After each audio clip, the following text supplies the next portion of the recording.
Alright, boys. Are we ready? Has the time come? The moment we've all been waiting for. I mean, I've been waiting for it.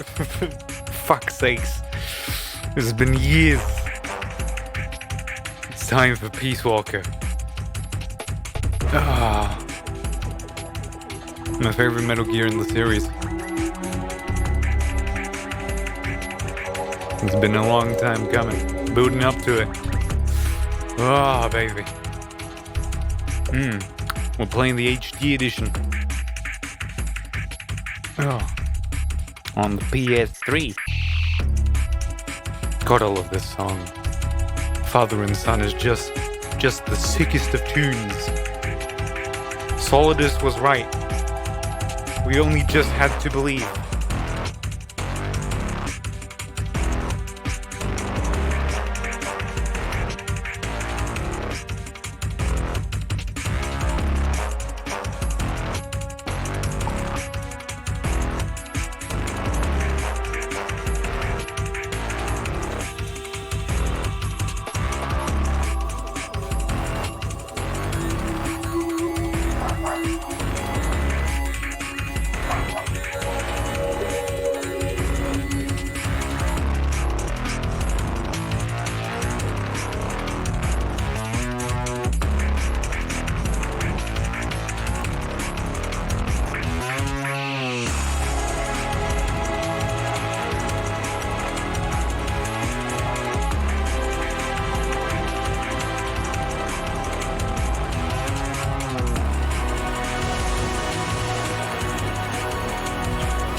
God, I miss Norihiko Hibino. He made these fucking soundtracks for me and me alone. Oh, so good. Why did we have to get Ludwig? I wish I liked Ludwig's fucking music, but he's more generic than Harry Gregson Williams, which is painful to think about. Oh. Anyway, we got a fucking video game coming up. I don't know if you know. This one also has an online mode. So hopefully the sharks in the water are just itching for someone to show up with Peace Walker on PS3. They're just sitting there lying in wait. Ready to pounce at the opportunity to jump into some missions. We'll have that opportunity eventually. Some of the bosses necessitate it, let's be fucking honest. But we'll see how far we can get with just brute force. Is there anything to say? I don't think anything's happened. Yeah, I haven't retweeted anything high profile at all. Apparently the Americans are getting restless again because the Orange Man is doing something. How unfortunate of them. If only they didn't elect him. Where's my capture? Hello? Sir? There we go. Thank you. Hello. How's it going? Oh, Peace Walker. How long I have waited. We're starting a fresh new game. And we're going until we get that fucking elusive true ending at the end of 100%. I mean, roughly 100%. You just need to do all of them. But still. And you need to make Zeke. This is not a blind playthrough, but I still don't tolerate people telling me what to do. So just keep that in mind.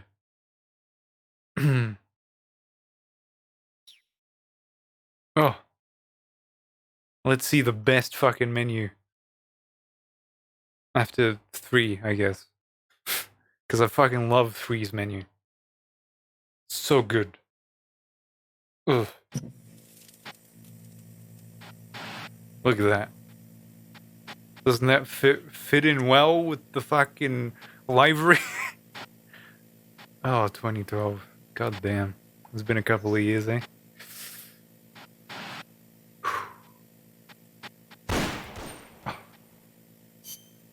New game. Just get me in there. And put my player name. You may only use up to 15 uppercase letters, numbers, or specific symbols. Nee.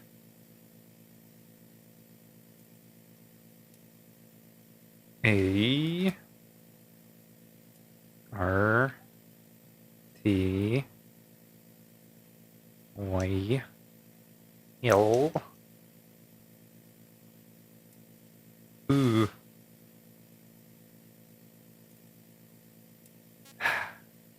Yeah, that's my name.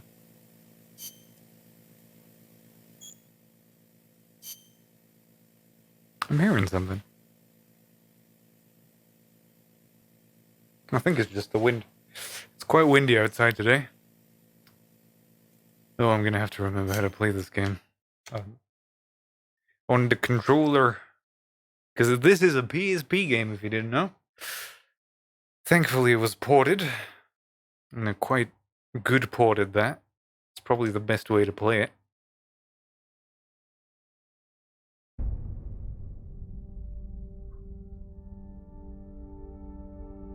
And this is also David Hayter's last time playing Snake.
Portable ops happened, but yeah, disappeared. Oh, are you ready for the meatiest fucking sequence of big men slapping meats together? Oh,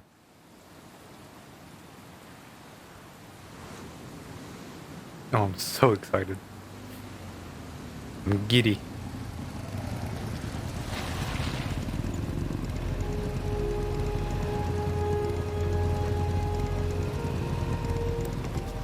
Robin Atkin and Tara Strong, yeah. Christopher Randolph, of course.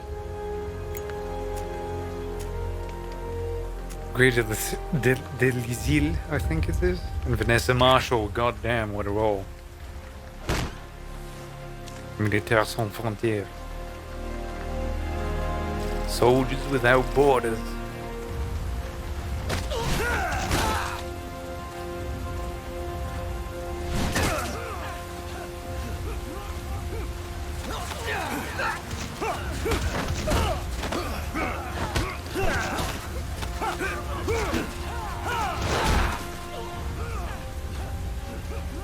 Steve Bloom, of course. Richard Green. Suzette Amine.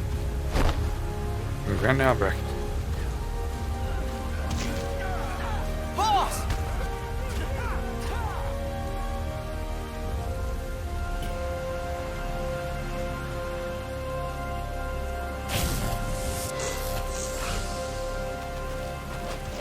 Hey, boss!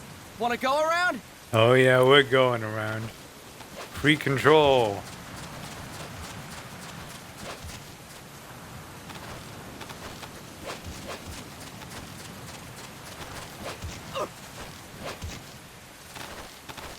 Look alive, ladies! The boss is gonna join us!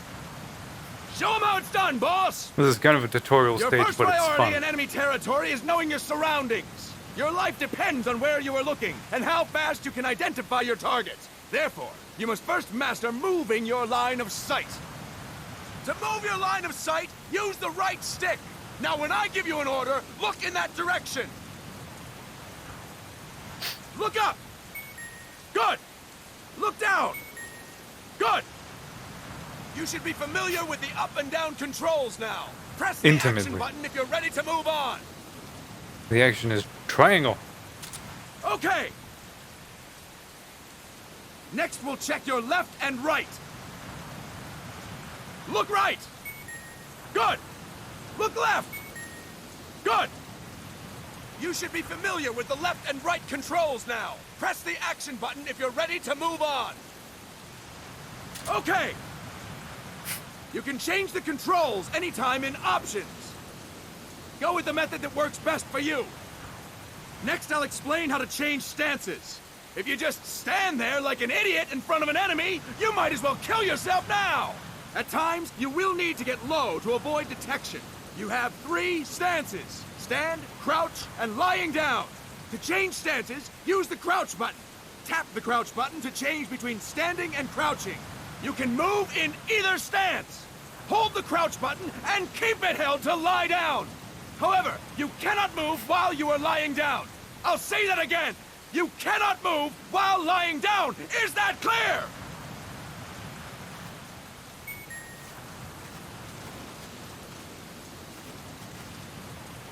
You can't move anymore with this stance. Next, we'll work on your movement. Use the left stick to move around. Tilt it a little to walk slowly, tilt farther to run. Decide which to use based on your situation. Remember that your footsteps are louder when running, making you easier to discover. Be careful! This is the most horrible part. Because this is your kind of slow walk. And it's very imprecise. Now we have rolling. Rolling is useful for knocking down enemies in your way, and for getting away when surrounded. You can also use it to jump over small ditches and other obstacles. To roll, tap the crouch button while running. You got that? Tap the crouch button while running! Don't forget it! Oh, come on. There we go.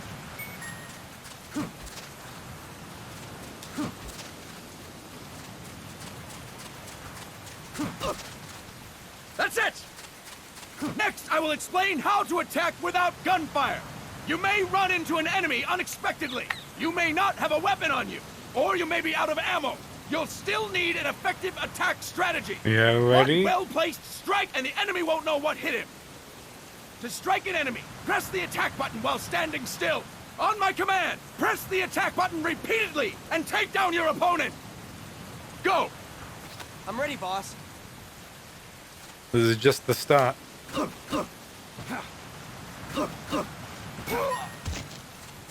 It's the same Impressive, 3 boss. as Metal Gear 3. Next, we're gonna practice using the stun rod.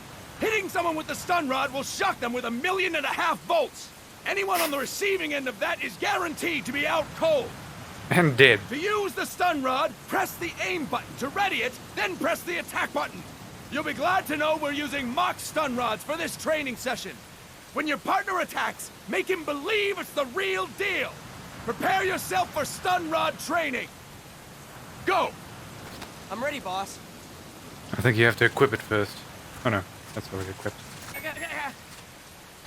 Fine work, boss!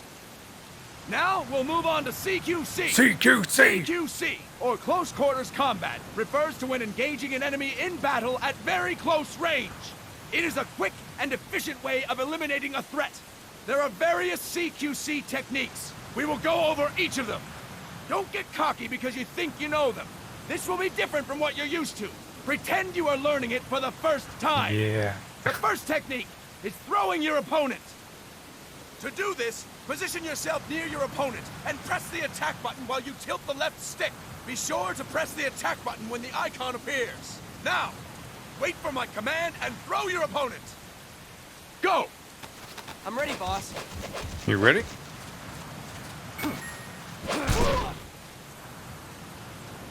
Impressive, boss! Next, I'm going to teach you how to restrain an opponent close to you. This is a cornerstone of CQC. Grab hold of an enemy, and the bastard's life is in your hands. No more pressure What you do from there sensitivity. is up to you.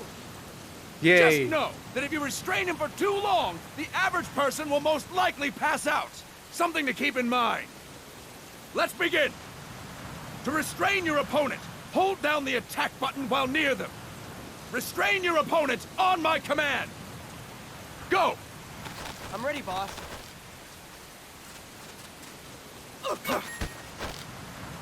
Fine work, boss! And you can throw him too Now as we will well. throw your opponent forgot after about that. restraining them. To throw an enemy to the ground, press a direction on the left stick when you have them restrained. Restrain your opponent and throw them on my command. Go! It's like my ready, favorite fucking CQC.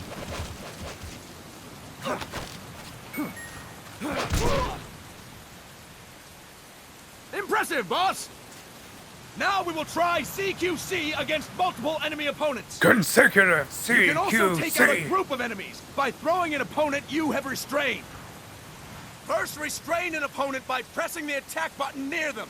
Then, tilt the left stick to throw them. By tilting the left stick toward other enemies, you can send your captive flying straight into them. On my command, restrain and then throw your opponent. Go! I'm ready, boss. This one's kind of difficult because you have to. That is incorrect, boss!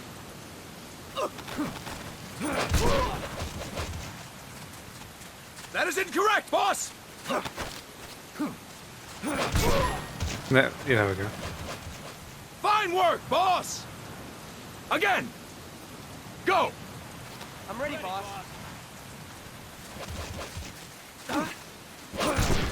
That is incorrect, boss!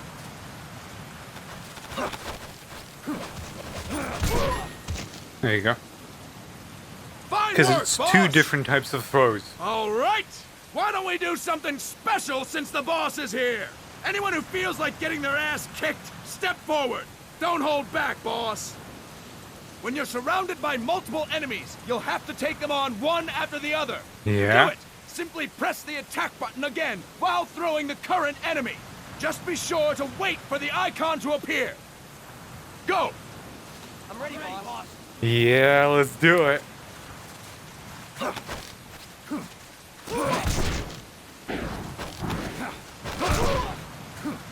Boss, press the attack button when the icon appears.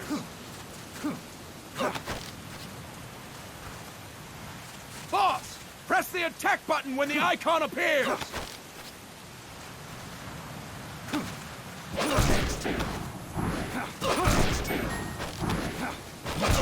There we go.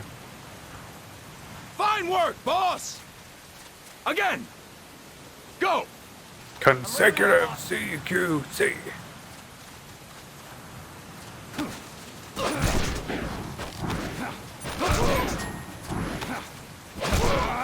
Such a good system. I love Fine it. work, boss. And stop. That's it for today. Thank you, boss.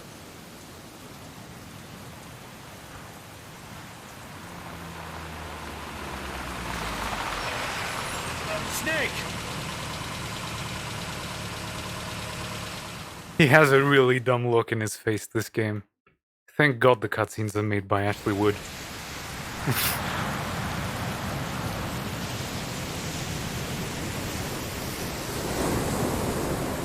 There we go, much better. Snake. What's going on, Kaz? We've got guests. Time to move. Don't worry, it's not our friends from Langley. I brought him. Made sure we won't follow. Thank you, Big Boss. Call me Snake. Sorry, Vic Boss. Listen up. For us, there is no victory. But in Revolution, doesn't one triumph or die? We don't do either.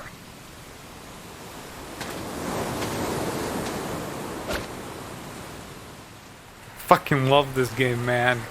Ah.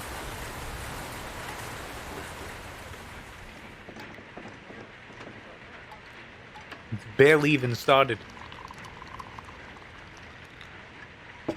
Here. Ah, thank you. There he is, Steve Blum himself. What a tender. I feel like a new man. There's no coffee like Costa Rican coffee. Which is weird because he played a So, completely different what character in brings a Portable. distinguished scholar from the Costa Rican government to Colombia? Professor Galvez comes from Costa Rica's University for Peace. Galvez. You see, over the past year, there have been sightings of an armed group in Costa Rica. They're not ours, of course. Costa Rica doesn't have an army. Correct. Article 12 of our Constitution states that the Army as a permanent institution is abolished. The Peace Constitution. You think it's rebels who fled Nicaragua? No, they don't appear to be guerrillas. They're far too organized. What's your government's take? The authorities in San Jose claim it's a multinational security firm, hired by the Development Corporation of Costa Rica. Lies, obviously.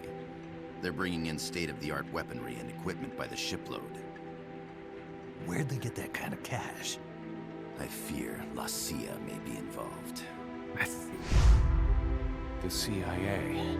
As you both know, the United States views Central America as its backyard. Even after Cuba, we've managed to maintain a delicate balance with the US. And your government can't just give them the boot? We are not allowed to bear arms. Japan's constitution has something similar. Article 9. It says Japan renounces war and can't maintain an army. I understand that you and your men have neither state nor ideology. That you will fight any foe. Please, you must drive them out of our defenseless country. We come to you, the Militaires Sans Frontières. Good. So, you want to hire us? Yes, as our deterrent. We can't afford to pay much, it's true. But we can offer you this. A forward operating base. An offshore plant in the Caribbean. Sounds pretty good to me. This place is becoming a mess anyway. Snake, we need someplace we can settle down. The governments agreed to cooperate. Unofficially, of course. A chopper for transport would be nice too. I'll see what I can do. Hold it. You seem to think we're just a pack of dogs of war. Is that right? Yes, that's what I've heard. You're an army without a state. No, we've only left our countries behind. Please, you must help us.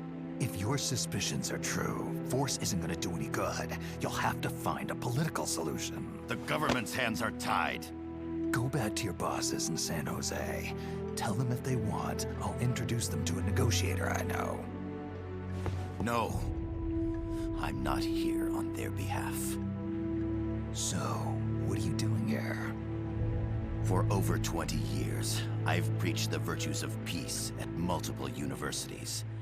Tonight, I stand before you as an educator. This is my student.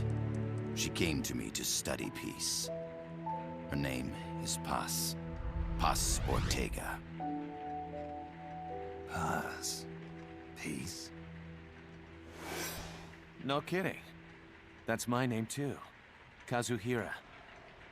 It's Japanese for peace.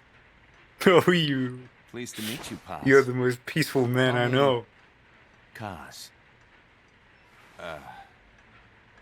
I've got a supply port north of Puerto Limon, a town in La Costa del Mar Caribe. A few days ago, Paz stumbled upon that facility while searching for a lost friend. She was captured. She's only a child, 16 years old. They did terrible things to her, but somehow she managed to escape. God. She's Controls so falling asleep. Her mother died when she was small, and she lost her grandparents in the Civil War. Yeah, you can She do some hates bad war things. with a passion like no other.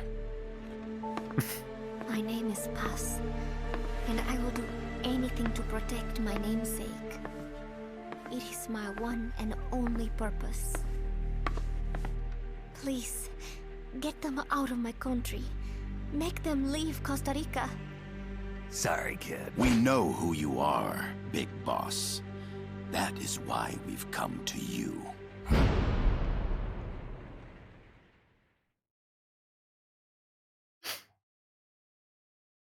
This entire cutscene just makes me feel good, you know? The dynamics of it.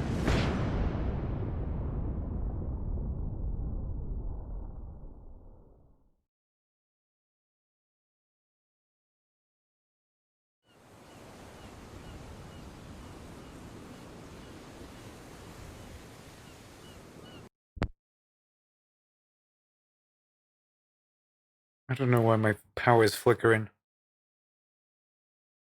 Giant leap for us. I'm sending this from the offshore plant, our mother base. The signal is unidirectional. I'll be giving you commands and advice through this channel. Keep your headphones on at all times and pay attention. Also, make sure no one else can listen in. Snake, are you clear on the controls? Take a minute to refresh your memory. Use the left stick to move. Use the right stick to adjust your view.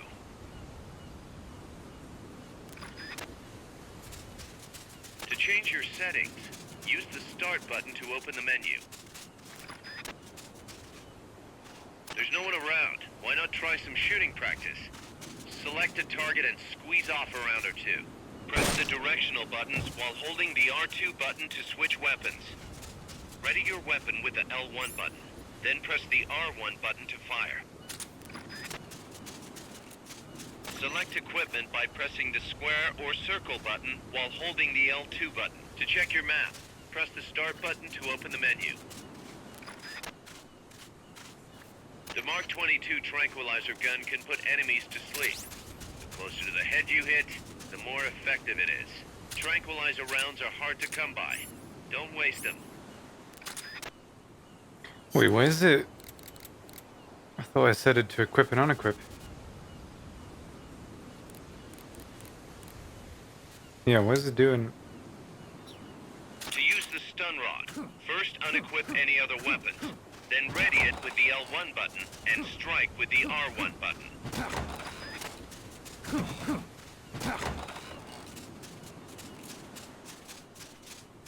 And you can see there's a bit of auto aim as well.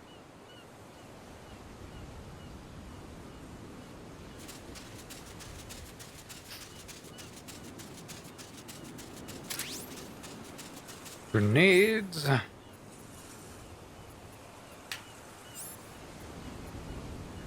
So that's your surround indicator, which is kind of like the ring you had in 4. If you don't equip it, you don't have radar. If you do, you don't. Why is it cycling? I don't get it.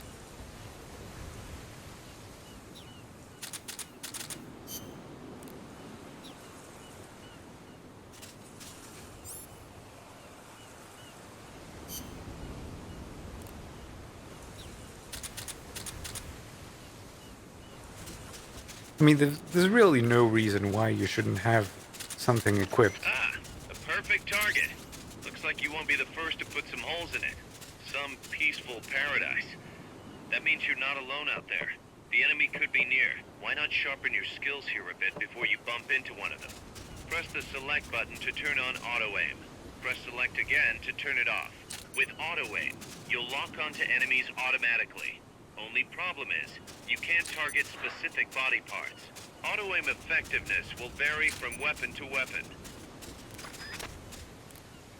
So it's very much like 4, but a lot better at what 4 wanted to The facility do. you're headed for is past that fence. A grenade should be able to take out that gate. Grenades explode. You throw them, Snake. Use the L1 button to ready throwing weapons. Once you've readied the weapon, throw with the R1 button. When using throwing weapons, Hold the attack button down longer to throw farther. You won't throw the weapon until you let go of the button. And you also have a camo index, which as long as you hold this down, pretty alright. But you can move, so you have to be a bit more, like, just generally stealthy in that kind of shitty slow way. I gotta thank you for agreeing to this, Snake. Man, am I glad to be out of here. Finally, we can leave all that crap in San Geronimo behind. And break into the mercenary business for real. Let me guess. You're doing it for her, aren't you? For her.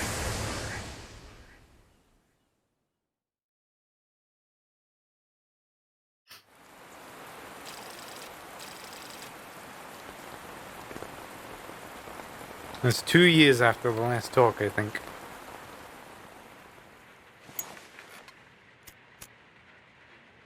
Last one was in Are 72. they still here? Come on, Snake. This could be good for us. They're willing to give us an offshore plant, a place we can finally put down some roots. This is our chance to expand MSF. We don't need a place to stay, Kaz. We're nomads.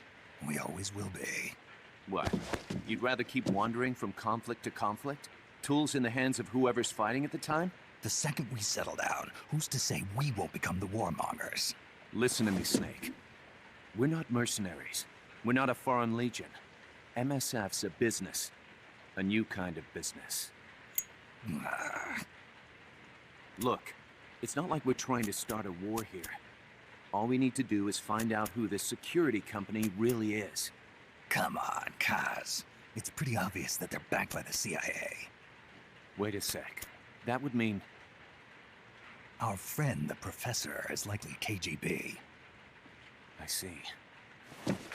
We'd be making an enemy of our homeland. And there'd be no turning back. This damn thing won't light. Huh? Put on some coffee, Kaz. It's time for a little chat with the professor.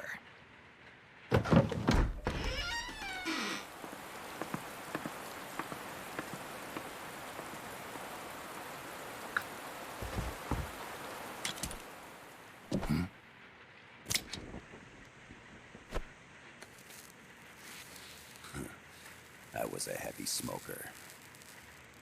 When I got my medal from the Secretary General, he gave me this prosthetic hand as well. But smoking was ruining my lungs, so I quit. I've not had much use for it since. Ah, that sleeve. It's quite an honor to meet the legendary Big Boss. That's just a code name the CIA made up. Then perhaps I should call you John. Now that I don't have a name. is even Stop more. using that code name you liked so much 10 years ago. What about you, comrade? What do they call you back at Center? Well then, allow me to get straight to the point.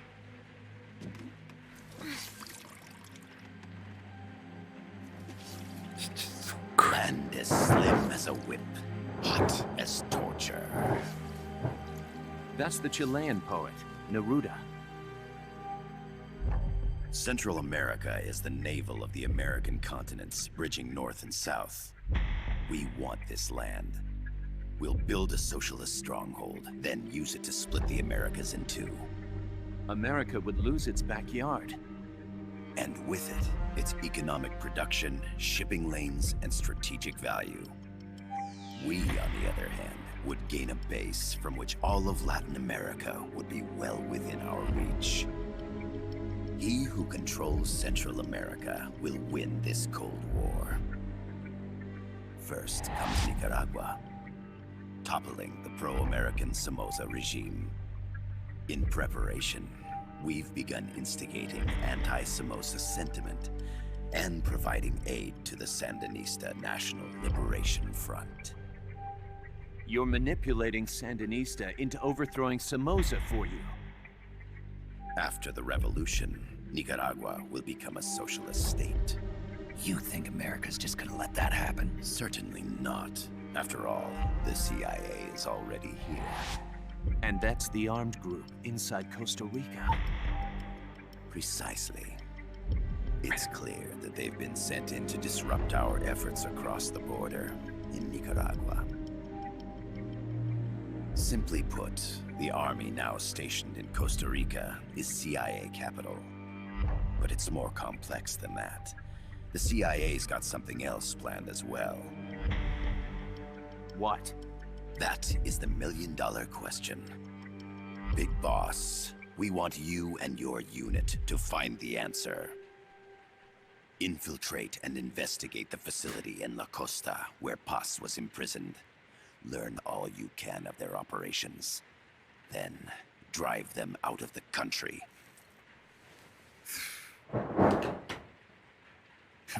You're asking us to settle a turf war between the KGB and the CIA? What about her? That was all just an act? You mean her words about peace?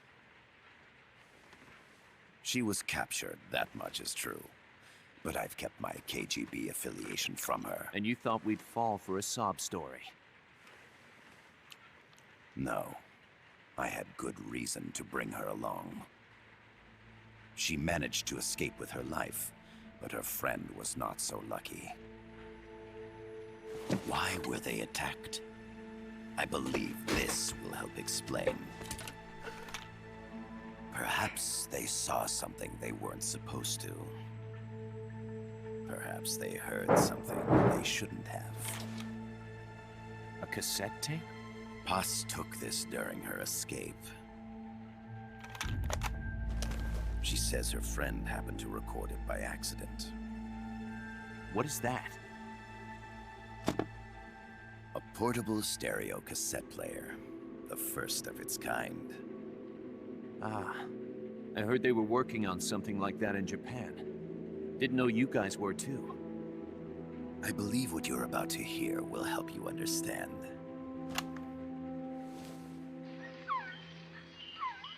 What is that? A Quetzal? The phoenix bird. Paz's friend was researching birds. She went out into the jungle to record bird calls and stumbled upon this.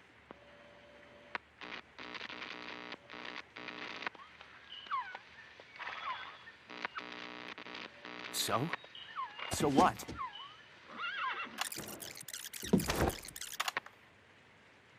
Now it gets interesting. Poisonous. I need to get rid of it. I chase it back to its nest. You can't. The snake's too vicious. It's all many people. I chase it away. It will bite you unless you kill it. Go home. Boss. Voice print analysis confirms that this voice is indeed that of the legendary hero and criminal, the Boss. What? The other hasn't been identified. Female in her 30s with a British accent.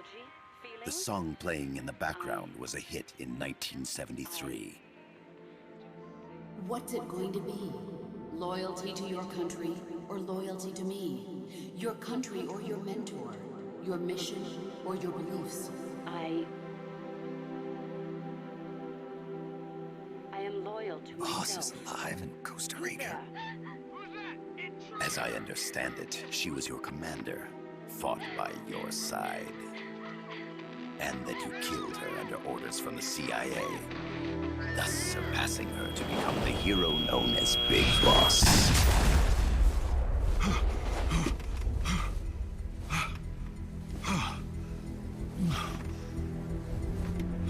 God, I fucking love this game.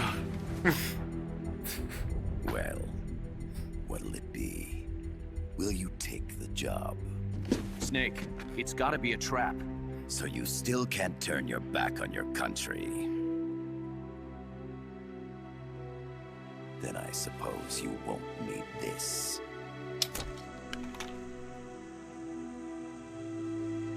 Wait! Snake? I'll do it for the girl. For Paz. Okay. For peace, then.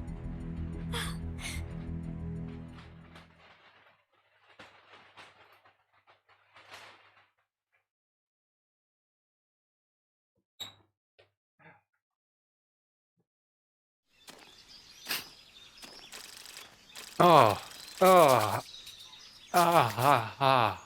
Let's go. There they are. CIA mercs. Snake, you've got to get past them undetected. Avoid combat whenever possible.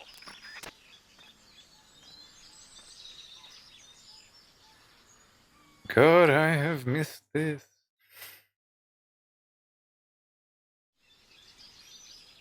This is a sneaking mission. Hide behind stuff. Take the long way around. Whatever it takes to stay out of sight. Your gun is a last resort. It could just as easily kill you as save you. Not enough room, huh? We'll keep it here at the base.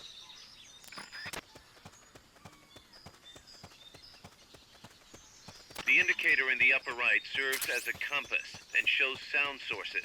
Pay attention to your surroundings.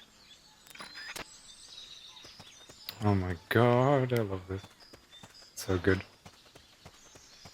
The percentage in the upper right is your camo index. The lower the number, the more easily you'll be spotted. Conspicuous movements and loud noises will compromise your camo index. Your fatigues will act as camouflage.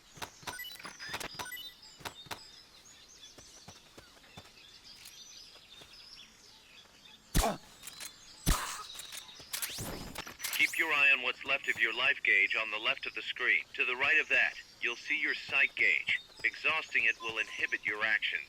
Your life gauge will recover with time. The sight gauge, too. You'll recover faster crouching than standing up.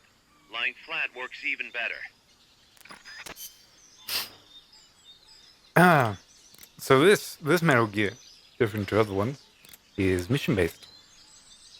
And you can probably see that. You got this map of the area, and it has conditions like Snake only on single player only as well. And you move from zone to zone, doing things, gathering up resources. Oh, it's just...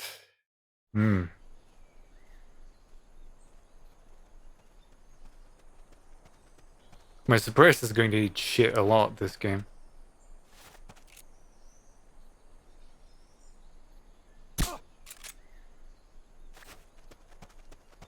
Looks like you're inside the compound. Security is tight. Stay sharp.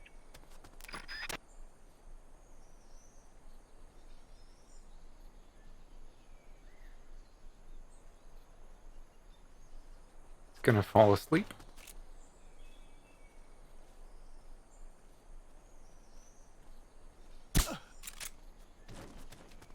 Two of them down.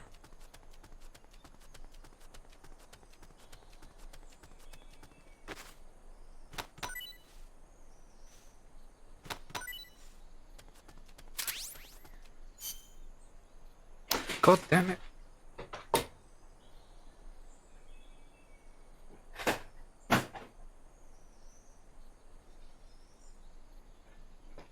Oh. People just want to fucking talk to me. I hate it.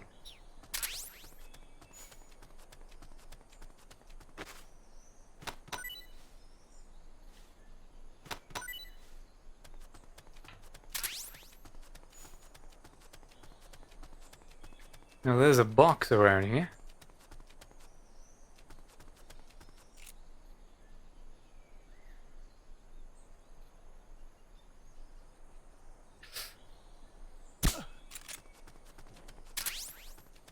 My love box.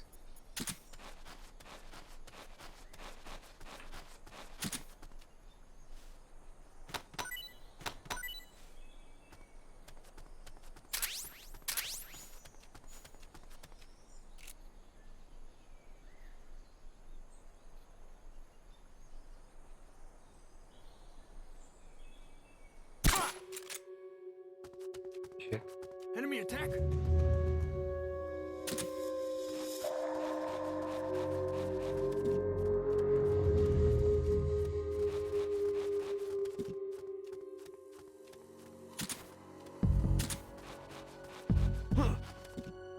What the?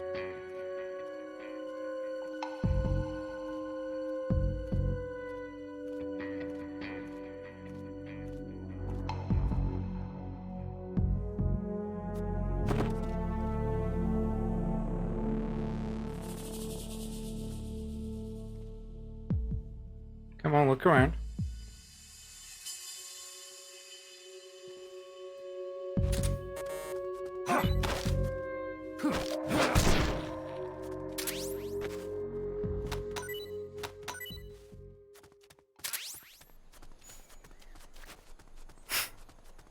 And that's some of the shit you can do in this game, man.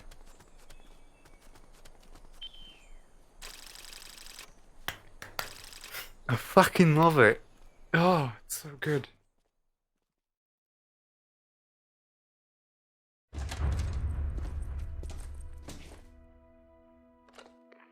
Yes, sir, we broke them. We acquired the whereabouts of target 500. Acknowledged. Spears are loaded. The barge has cleared Point Bravo. Acknowledged. Out.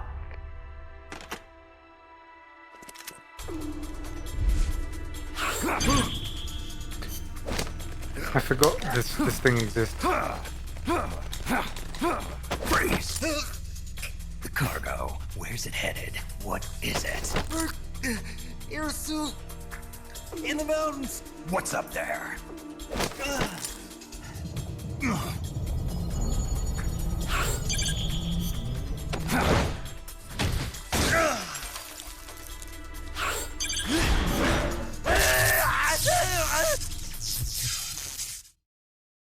DJ Gonzalez.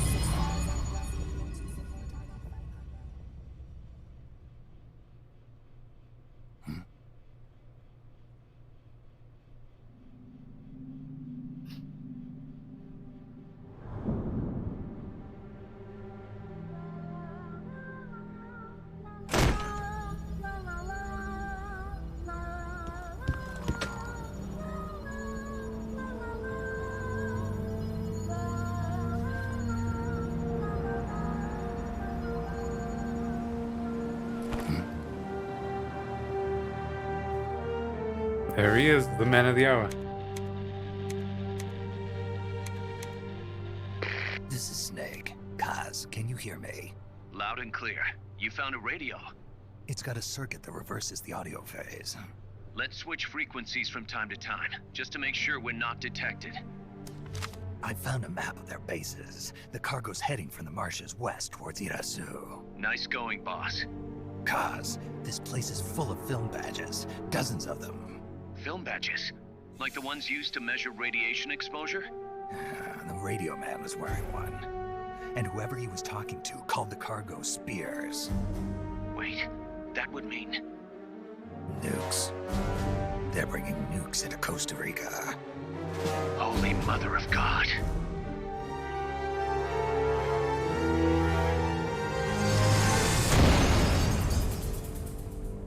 Just the fucking intro. Ah. And people say this fucking shit stuff. Look at that.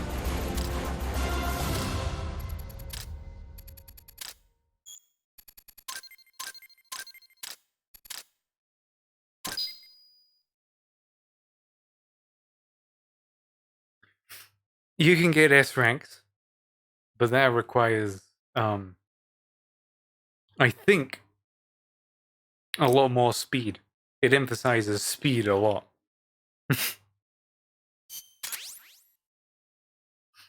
Obtain design specs for the following weapon item. M1C design specs rank 1. And smoke grenade design. How's that map, Snake? Think you can use it? It tells me where their bases are, but it's just a bunch of points. No routes. I need better intel on the lay of the land. Snake, the professor said he's got the Sandinistas on his side. Said you should get in touch with the FSL and Commandante. Do they know they're backed by the KGB? Nah. As far as they know, they're really fighting for the revolution. The KGB is staying behind the scenes. I'm not sure the Sandinistas are aware of what's really going on. Still can't believe anybody would bring nukes here. Yeah, that's a shocker. Costa Rica's party to the Tlatelolco Treaty, which declares Latin America a nuke-free zone.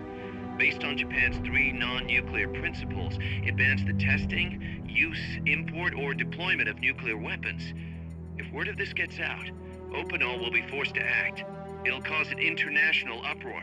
The treaty was signed to prevent another Cuban Missile Crisis. If the U.S. itself is gonna scrap it... Latin America is too close to spawning another Cuba or two already. The entire continent would become one big powder keg. Well, if they did bring nukes, we can't let them get away with it. Are they planning a test? Showing off? Or is it all to keep the anti-American movement in check? Good question. Why bring them here? I can't figure it out. Whatever the CIA's up to in Costa Rica, the professor wants it stopped. We need to find out what that something is. We need to get ready first, Kaz. Repairs? Working as fast as we can, boss. This place is pretty beat. Looks like hell.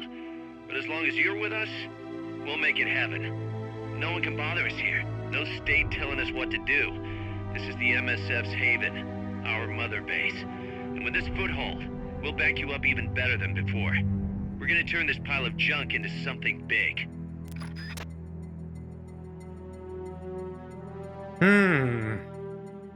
The way he says heaven.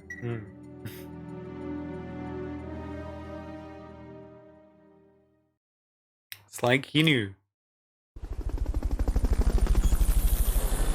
Welcome to MSF's mother base. You can support your missions in many different ways by developing new weapons to collecting intelligence. Now, it's a lot simpler than usual. You got staff. I guess I'll go through it again. I'm a bit rusty. You have just different teams. R&D, combat ops. You have jail, waiting, and then I think you have also medical teams, intel teams, the cafeteria, mess hall thing. And I think that's all of them. Yep. I think the most important stat is your R&D team's level, at least in this game. New weapons over time. You can auto-assign people if you really want to. It's good to recruit talented personnel. That concludes the tutorial. Now, Miller is really good at fucking cooking and getting intel. But we really don't have... I think it's gonna assign all of them to...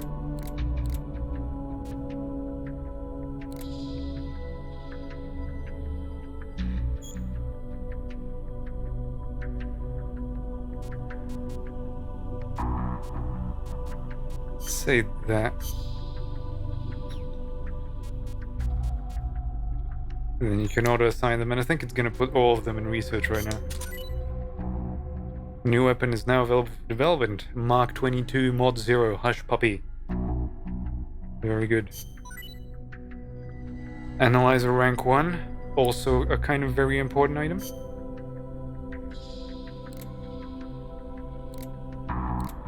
Okay, we do have some people in the research team. I wouldn't know why, because we don't really have any combat ops. Sniper rifles, smoke grenades.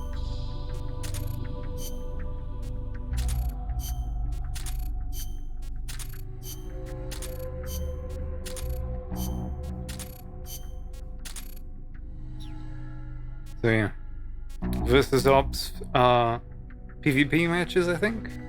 I haven't really done that because it was never a thing, and that's your base.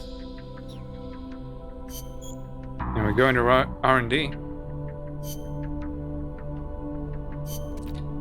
You can do that, and you see it's pretty much the same layout as it was in MGS5. Need GMP, which is in the top right. If we don't have GMP, it'll be stalled. That's pretty much it.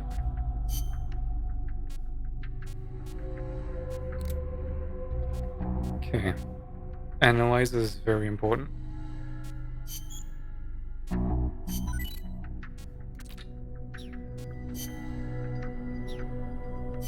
We need 12 to do that. Love box is also being developed, and Fulton is here. New. Yeah, I think that's about it. Insufficient GMP financial power. You will no longer be able to develop and produce weapons or repair mechs.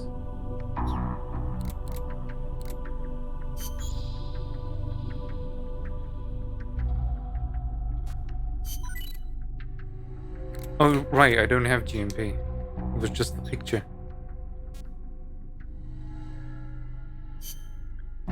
This is save, which is very important, because I usually forget to do so. I think it auto-saves, but only after missions. So you gotta be kind of careful with that. Why is it blinking? What's going on? Alright, and here you have maybe the most important screen in the game. The mission selection. Let's see. Co-ops missions are co-op missions over PSN. You can host those, or you can join in. Usually there's no one playing.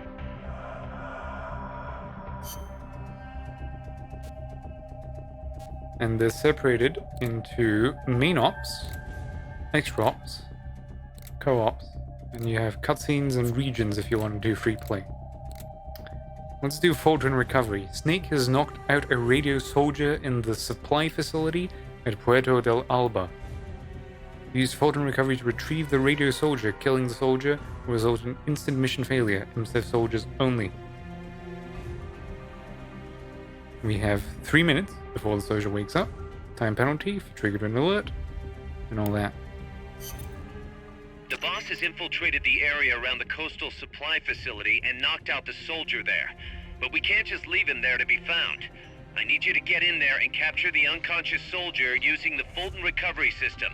Do it quickly before he comes to. And you can select it, and you can get briefing files, which I think plays the thing over again. Mission prep is just what you're bringing along, which is a very useful thing. Like different fatigues, you can go in naked, black, khaki, in different colors.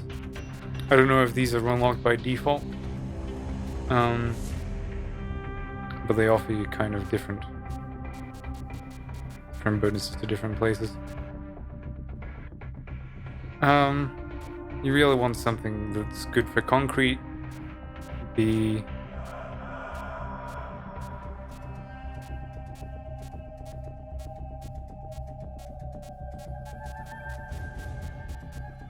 Yeah.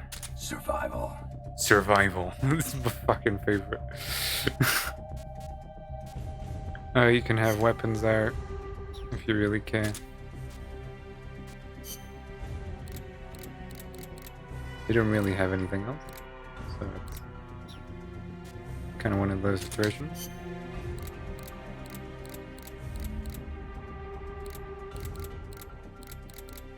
I forget what grenades are. Oh yeah, they're like a completely different secondary thing. And you have empty mags as well. Love box is really good. Surround sound. Binos, not very good. Fulton Sys covers psyche if you really need it. Camera's okay. Yeah, let's do that. And you can switch between different people. Currently it's only Snake, but eventually we'll get more.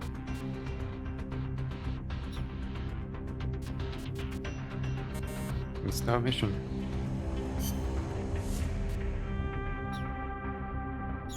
Oh right. Snake isn't available because he's the one that knocked him out. So what you need to do is you need to go to staff.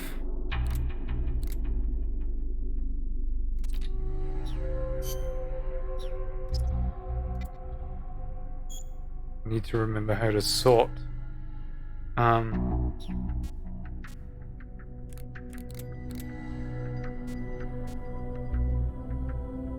How'd you do it?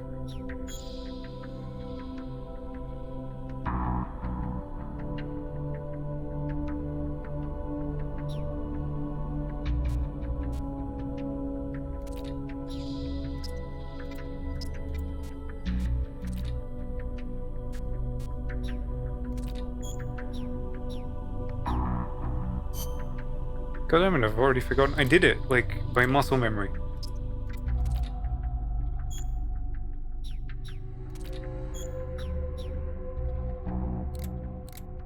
Oh, there we go. Actually, no. Fuck it.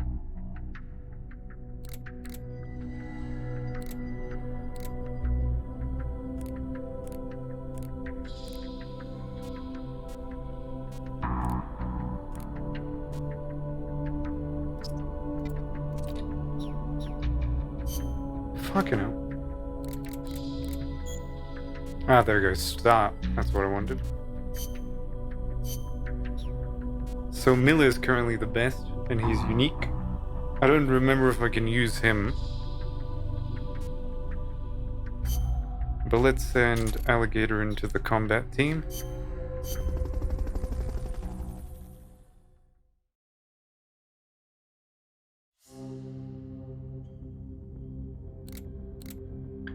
Fulton The boss recovery. has infiltrated the air. Mission prep. Snake. Switch out for Alligator. He's got pretty much all you need. And he's sending him out there.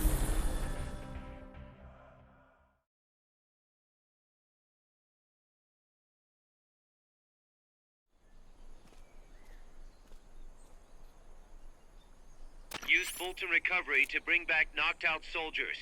To use Fulton Recovery on a soldier, get up next to them so the icon appears, and push the action button.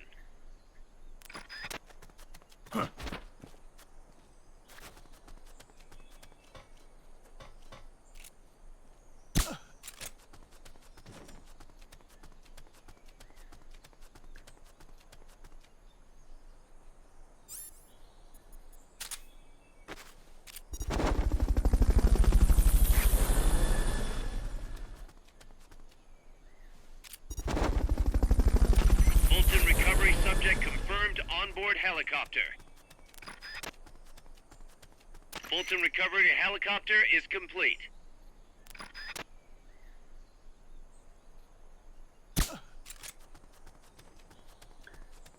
So yeah, you Hurry go up and around send those cranking knocked out people. soldiers back here. Don't mess around or they're gonna wake up. Looks like that soldier's out cold. Try using Fulton Recovery on him. Fulton Recovery subject And then to mission. mission complete. That's all of it. The folks back at Mother Base will be Now, thrilled. this was kind of a tutorial. But it's quick. You can get it done snappy.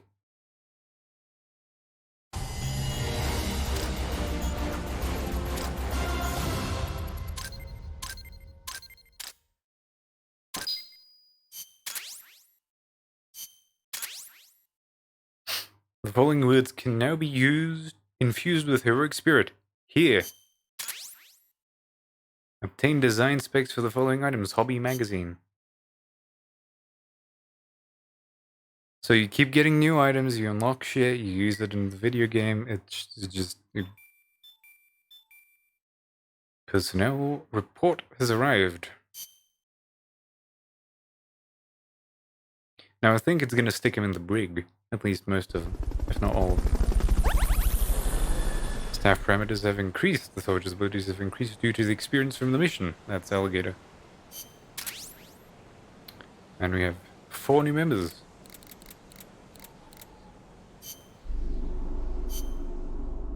And they're in the brig. No, they're not. They're in the waiting room. So do I assign them? I'll be a little more thorough later. Because you kind of need to be.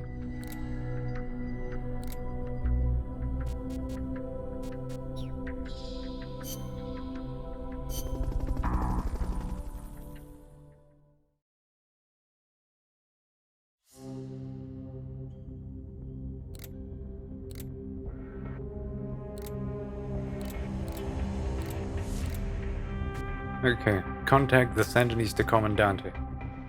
So you see how it says 0 out of 2? It's possible that you can get 2 people in on it.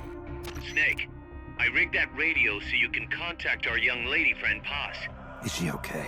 No need to worry. She's tougher than you think. Still just a kid. Which is exactly why she could be an effective source of information. Besides, that little Angel de la Paz is the one who gave us this mission, right? I guess. I'll put her on. Snake, Paz, where are you? Ciudad Colon. A school. The teacher told me to stay here until things quiet down. Teacher? Oh, him. He's... Yeah, that's probably good advice. See, he has a radio in his room, so we can talk anytime. Pretty fancy for a teacher. Promise me, Snake, that you'll bring back peace, and... I know. I'll contact you if I find your friend. Thank you. Snake, if you need to know about Costa Rica, the geography, the climate, the wildlife, anything, just ask me. I know about its history and laws too. We learned it all in school. Got it. I have a question. I'll ask. What? In school, I also learned that peace is an unnatural state for human society, and that war is a constant threat to our relationships with others. That's right. So, to achieve peace, we have to create it ourselves. Crying about it won't bring it about or make it last. Each one of us must go and seek it out. You won't find it without making sacrifices. No offense, but I don't know what peace is. Never felt what it's like. Never even been interested in it. Snake? Oh, sorry. Listen, Paz, I think your ideas are admirable, and I hope they turn out to be right.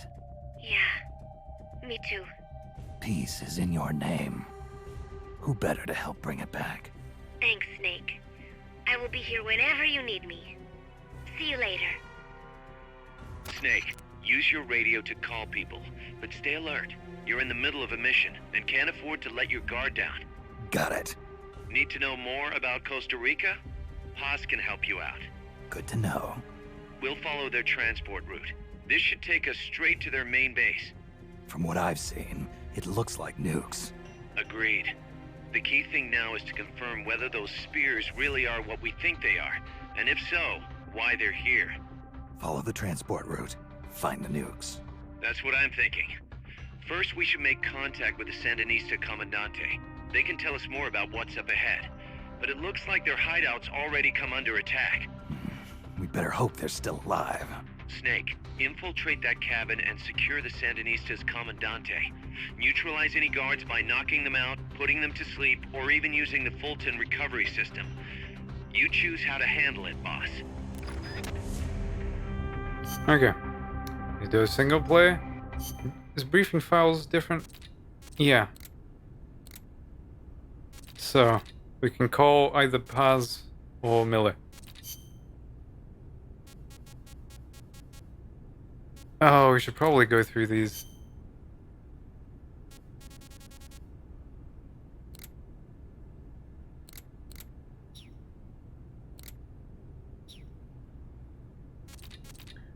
How should I go about this? I've been neglecting them because I forgot.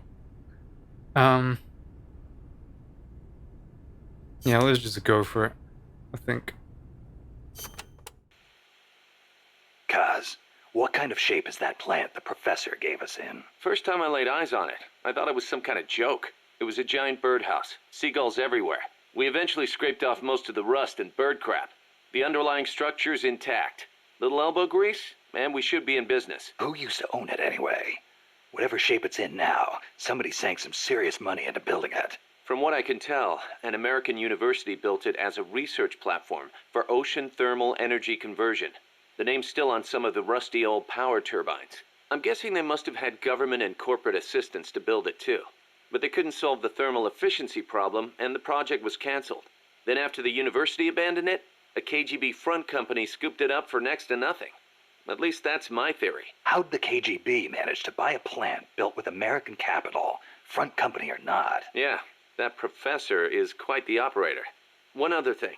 The plant's set up so that it can join up with other plants of the same standard. So, they were originally planning on expanding the place, huh? Hey, let's give it a shot. We can get some more people together and build this place up into a proper home for MSF. You're with me on this, right, boss?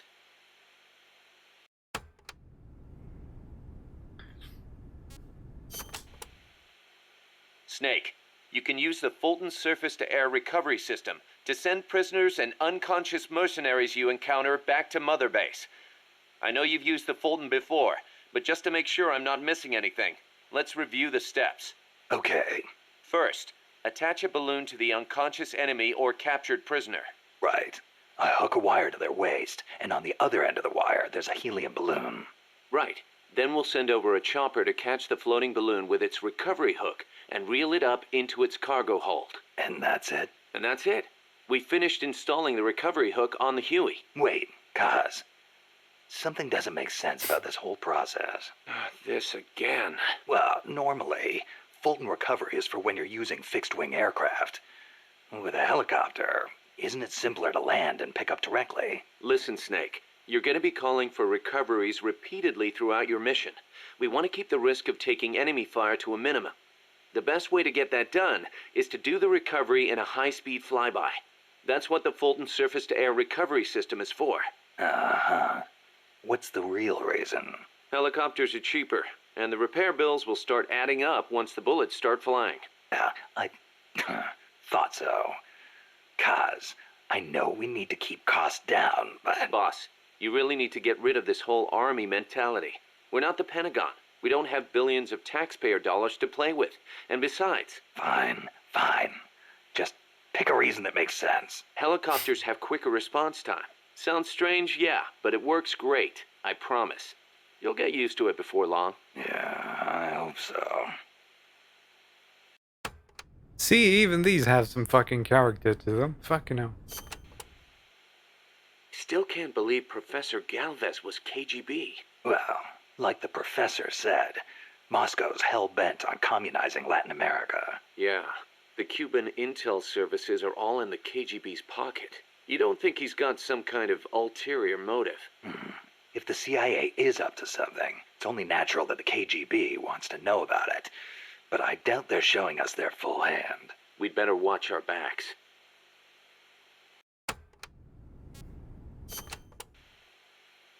What do you think, Kaz? Why did Paz come all the way to Colombia herself? It's a long trip to make just to be Exhibit A in Galvez's sales pitch. She's only 16. Still a kid. Maybe we should take her wish for peace at face value. Yeah, some of them are kind of shorter. Don't forget to give the MSF staff assignments. Where you place people will determine how Mother Base grows. Right. That goes for me too. Assign me wherever you think is best. You? I thought you were second in command. Don't worry, I've got that covered. But MSF is still small, and I don't have the leisure of sitting around on my butt all day. I see your point, but... Not to brag or anything, but I kick ass at whatever job you gave me. Put me in the area you want to focus on developing most. I'll take real good care of the staff there. Easy, Kaz.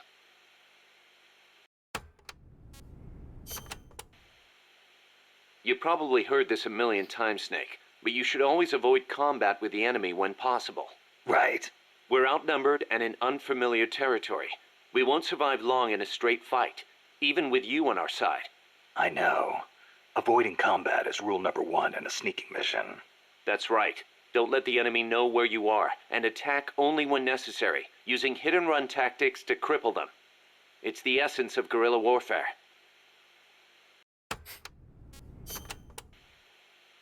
Going by this map, you've got a lot of different terrain types between you and the hut where the Sandinista Comandante is being held.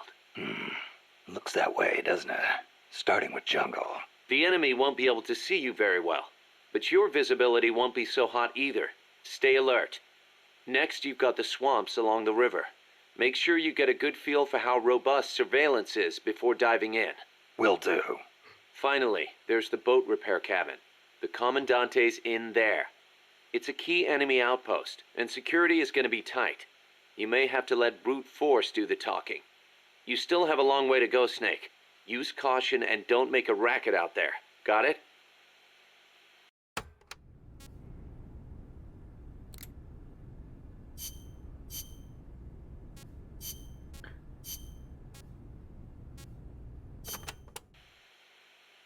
Remember why we created MSF Snake. To provide military force to whoever needs it, wherever they are, regardless of nation or ideology.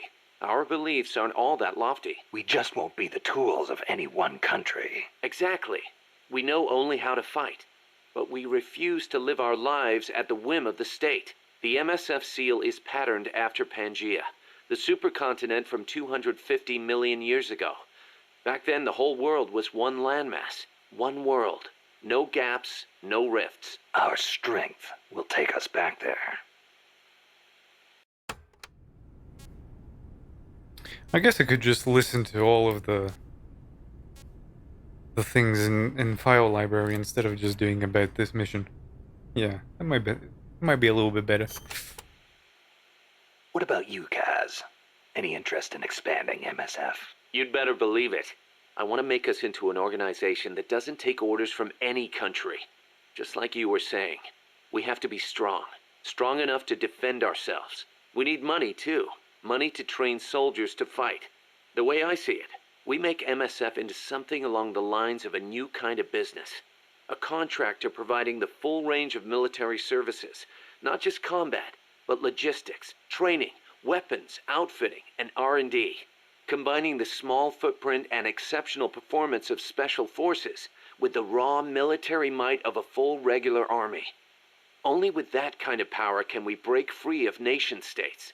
What I need from you, boss, is to go out and find guys we can bring back here using Fulton recovery. Then tell us what assignment to use them for. I'll take care of the rest.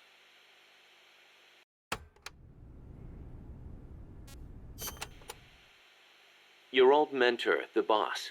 She was known in the West as the mother of special forces, right? Nothing but propaganda. Actually, it's not all that far from the truth. I heard the KGB just set up a counter-sabotage cell. Alpha Group, I think they call it.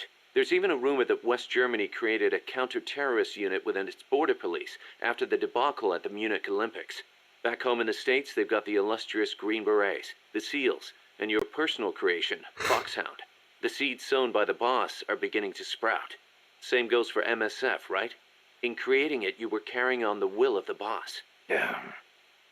She taught me how to fight the hard way. She beat it into me. And now, thanks to her, we can take on missions other than just conventional combat. After all, we've got the same mother as the Army's Special Forces.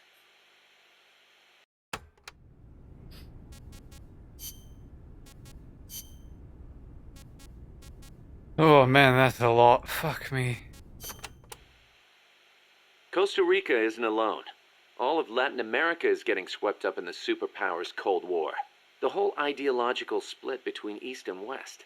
In the end, it's just a greedy scramble for wealth by the ruling classes. The Western bourgeois stand to lose everything if their countries go communist. After all, the communists want to abolish private property altogether. So the capitalist rulers desperately tried to halt the global spread of communism. Hence the phenomenon of red baiting. And the communists, for their part, didn't exactly stay true to their principles. They tried to escape class-based society, but between Stalin's autocracy and the rise of the nomenclatura, they ended up creating one anyway. Once people have power, they stop caring about equality. That's where communism, where society in general reaches its limits. The rulers only care about their own gain. The opposing side becomes a risk factor that threatens the profit, and thus the ongoing struggle between capitalism and communism was born. And now, nuclear deterrence is part of the picture. Exactly.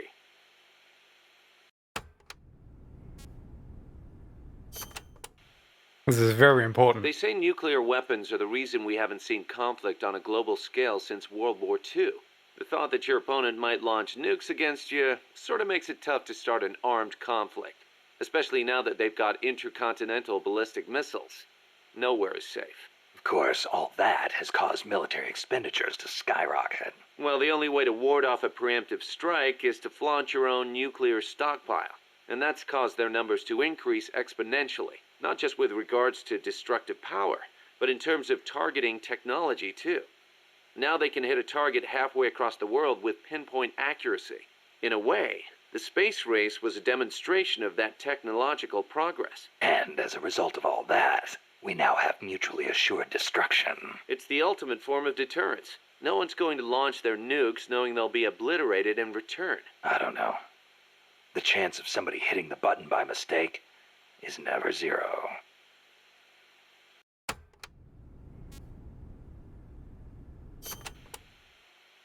You're right. Even with peace guaranteed by MAD, Oh yeah, some are there's always segmented the into risk of an multiple tapes. accident. Nobody kinda wants weird. the world to end on account of some machines malfunctioning. On the other hand, thanks to deterrence, we haven't had a world war since 1945. You gotta admit, it has been pretty peaceful. Not that it matters to us. People point at the nuclear arms and space races and call it a Cold War. I say if they're not shooting at each other, why not call it world peace? Doesn't mean war is gone. Look at Korea. Look at Vietnam. Well, yeah, but I'm talking in relative terms here. Besides, if war died out completely, we'd be SOL. We're not warmongers. And yet, we can't survive in a world that's at peace. You got a point.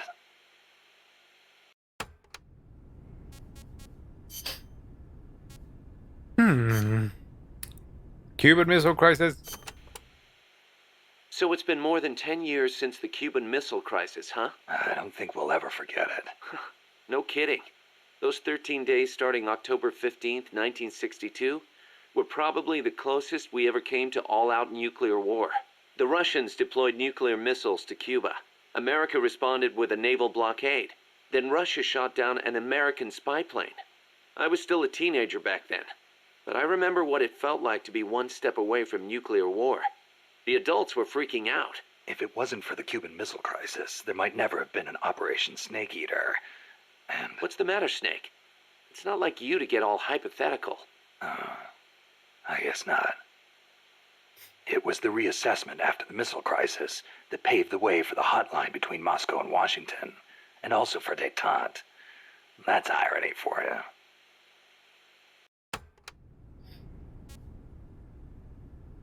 That's a nice little bit there. It's weird that Kaz has to remind Snake of what his character is, but at the same time, you know.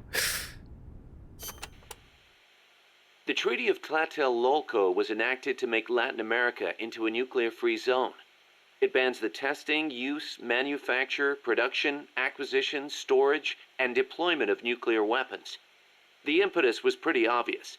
The series of crises triggered by the deployment of nukes in Cuba. Not hard to imagine. Those 13 days had the whole world frozen in fear. Of course, the country that started it all, Cuba, hasn't actually ratified it yet. Still, the treaty's backed by over 20 countries. Anyone flouting at risk becoming an international pariah. True. Opinol would investigate, no doubt. I heard they used Japan's 3 non-nuclear principles as their model when they drew up the treaty. I think the Treaty of Tlatelolco might have been their way of asking nuclear powers not to use nukes against them. That's the biggest difference between the treaty and the 3 principles. I guess you could call it a 4th principle.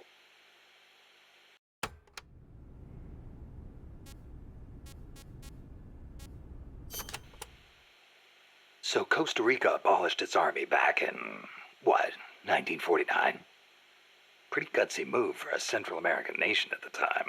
Yeah, well, they'd just come out of a civil war. I'm sure they were driven by a desire to avoid another tragedy like Paz said. But I think they had a more compelling reason. Army coup d'etat are a way of life in so many Latin American countries. Imagine seeing that up close. No army, no coup. Makes sense. Plus, their economy was in ruins, so they honestly didn't have any money to spend on an army anyway. Yeah, but weren't they on less than friendly terms with Nicaragua? Yeah, and in fact, Nicaragua did end up invading. But the Civil Guard fought back and the OAS brokered a ceasefire. The US and the rest of the OAS had their back, and they used it to full advantage. For a quarter century, they survived in the powder keg of Central America. That must have taken some serious diplomacy, even if the Civil Guard is pretty decked out for a police force. Must be tough to be a country without an army.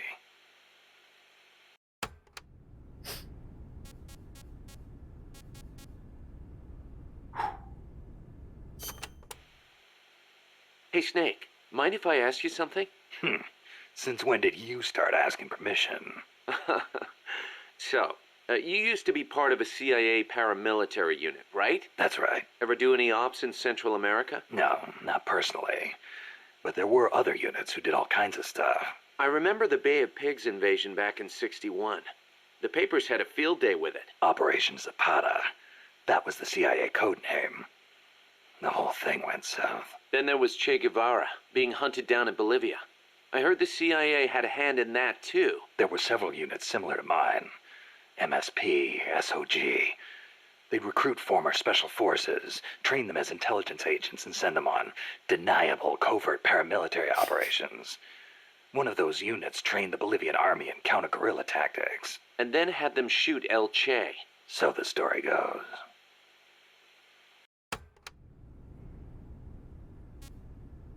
That's a fucking tape, innit? Plausible deniability, my ass. Around here they say La CIA instead of CIA, huh? Nothing strange about it. That's how it's pronounced when you read it in Spanish. It has the feminine noun ending a, so they use the article la. Apparently some people have taken to using the term UCLA. That's a new one to me. What's it mean? It stands for Unilaterally Controlled Latino Assets. Meaning they're local agents? Yeah, that's the idea. Washington uses them like pawns. Nobody knows who they really are or what they're doing.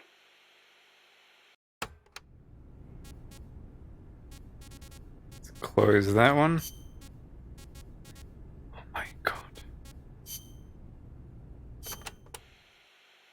You were saying Japan has a peace constitution too. Yep. Japan renounced war in Article 9 of its constitution, aspiring sincerely to an international peace based on justice and order. The Japanese people forever renounce war as a sovereign right of the nation, and the threat or use of force as a means of settling international disputes. In order to accomplish the aim of the preceding paragraph, land, sea, and air forces, as well as other war potential, will never be maintained. The right of belligerency of the state will not be recognized. You know it by heart. Some things you never forget. Impressive. There were some parts I didn't quite get, though. Like the whole means of settling conflicts thing. Yeah, that's been the subject of debate. Whether or not it forbids any and all use of force. The current Constitution was originally drawn up under the Allied occupation. The first draft was even submitted by Allied GHQ. So naturally, there are some who feel the Constitution was imposed on Japan by foreigners. Things like that are never simple. Same for every country, I guess. One thing's for sure, though. Not having an army let Japan focus on economic recovery after the war. In that sense, it's the same as Costa Rica. Oh, and like listening to one unlocks others, and it's kind of a mess. Like, they're entertaining to listen to, but it's just, I have to get through these now, because then I think we'll get some more manageable ones as the story goes on, as we get more briefings and all that. Kaz, you were in the Japanese Self-Defense Force, right? I thought that Article 9 you were talking about earlier prevented Japan from having an army. Yeah, and that's another subject of controversy. The Self-Defense Force is an organization for the purpose of defense. Article 9 of the Constitution does not deny Japan's right to self-defense. Therefore, the SDF is constitutional. That's Tokyo's official stance. Sounds complicated. Call it what you will. It's a distinctly Japanese way of interpreting things. That's a very polite way to just say, deal with it, fucker. The U.S. has military forces stationed in Japan, right? Right. Even though the Allied occupation ended, American forces are still stationed there under the U.S.-Japan Security Treaty. Unlike Costa Rica. Part of it stems from the occupation, but Japan also occupies a key strategic position from America's perspective. It's next door to the Soviet Union, and close to China and North Korea as well. It's integral to the security of Pacific Asia. For America, Japan represents a barrier against communism. What about for Japan? As you might expect, there's deep-rooted opposition to the alliance. In 1960 and 1970, when the treaty was up for revision, There were mass protest movements against it, especially in Okinawa. The U.S. only gave it back to Japan 2 years ago, and American bases are still concentrated there. It's a heavy burden for the Okinawans to bear. Then why don't they scrap the treaty? Lots of reasons. There's the imbalance of power with the U.S., of course, and if Japan pulled out, they'd be losing the nuclear umbrella America provides. And as for whether the JSDF could defend the country after the Americans left, I really couldn't say. Costa Rica is in a similar situation. They depend on the Inter-American Treaty of Reciprocal Assistance, the so-called Rio Pact. So, the countries with peace constitutions end up having to rely on other countries' armies. Kind of ironic. On the flip side, not everybody in America is satisfied with it either. Some people argue Japan is freeloading off America's security guarantee. And you know how Japan's industrial exports are making inroads in the States. Yeah, I've got a Japanese camera myself. Best damn camera around. Japan's low defense spending allows it to invest more in economic recovery and expand its share of the American market. That's a bitter pill for Americans to swallow. Ah. Alright. I am gonna be browsing shit on the side. I'm not gonna sit here and watch a blank screen just play in front of me. Just so you're aware. You know that today, Japan is under the American nuclear umbrella. Right. The U.S. vowed to retaliate against any country that launches a nuclear strike against an allied country. That promise deters nuclear attacks against America's allies, hence the term nuclear umbrella. But suppose the Russians nuke Tokyo. Would America really nuke Moscow in return? If they did, the Soviet Union would undoubtedly retaliate. Would Washington really be willing to risk having a bomb dropped on itself in order to avenge Japan? I'm not so sure. Don't tell me you're still worried about Japan. After all these years? It's not that. To be honest, I'm not convinced either. But Moscow faces the same dilemma. Maybe Washington wouldn't retaliate on Japan's behalf. Then again, maybe it would. So you're saying Moscow wouldn't want to risk being attacked either? The whole concept of nuclear deterrence is entirely hypothetical to begin with. When you get down to it, it's all smoke and mirrors.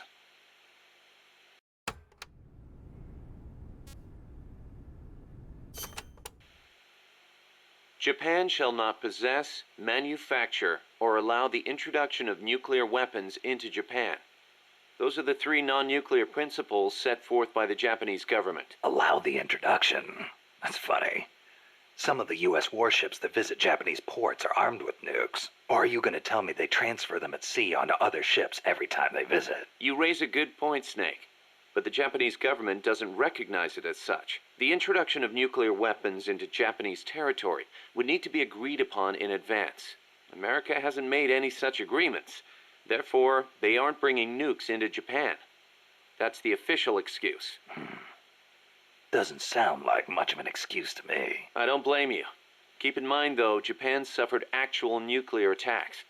Anti-nuke sentiment there runs deeper than you think. I suppose the government's not really in a position to admit that sort of thing.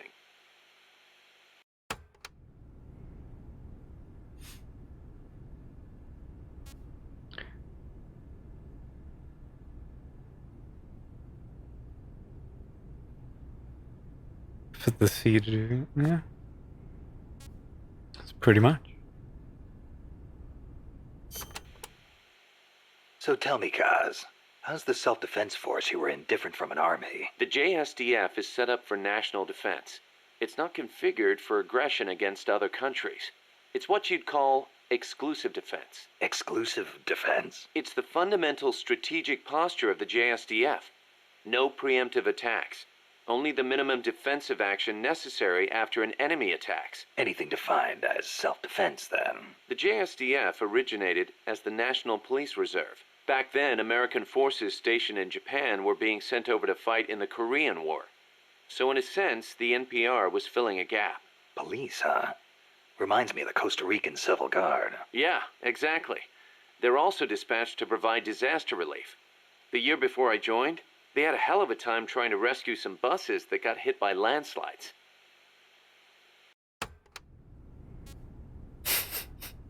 Why'd you quit, Miller? Huh? Why'd you quit? So why'd you quit the JSDF? Because I didn't have a reason to be in Japan anymore. A reason? My mom had died 3 years earlier, so I didn't have to care for her anymore.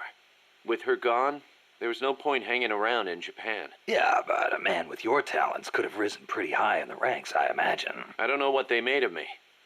Could be it actually alienated me from the brass. And personally, I could never get used to the idea of exclusive defense. Meaning? On a strategic level, I can see how a country could go with the exclusive defense model used by the JSDF. And I've got nothing against my fellow soldiers who believe in it. On a tactical level, though, it just rubbed me the wrong way. To put it simply, I was itching for a real fight. I figured. And I felt as long as I was in the JSDF, I'd never be able to stand shoulder to shoulder with my father, who was in the US Army. Seeing Yukio Mishima's suicide didn't help either. Yukio Mishima, the guy who wrote The Temple of the Golden Pavilion. The way he questioned the status quo hit home with me. Not that I admired his vision or anything, but it did get me thinking, that's for sure. What a guy. Oh, we got a few more. Let's get her done. Don't forget to give the MSF staff assignments. Where you place people will determine how Mother Base grows. Right. That goes for me too. Assign me wherever you think is best. You already kind of listened to this one. I don't know why it's not ticked off. Life's funny sometimes, isn't it? What brought that on? We first met as enemies on the battlefield. And now here we are fighting side by side. You mean Columbia? Yeah. After I quit the JSDF. Was it? I made my way there and got myself a position as a drill sergeant for a band of revolutionaries. Despite the fact that I'd never seen a day of combat. I see you had the gift for talking business in Spanish even back then. Oh, come on, stop it. You're making me blush. Unlucky for me, though, you were in the service of the Colombian Army. I remember it like it was yesterday. It all happened in an instant. You guys ambushed us, and half my unit was taken out. My mind went totally blank. I couldn't keep it together. My whole unit was wiped out. And I was left half dead from a bomb blast. Then, as I was leaving, you yelled out at me.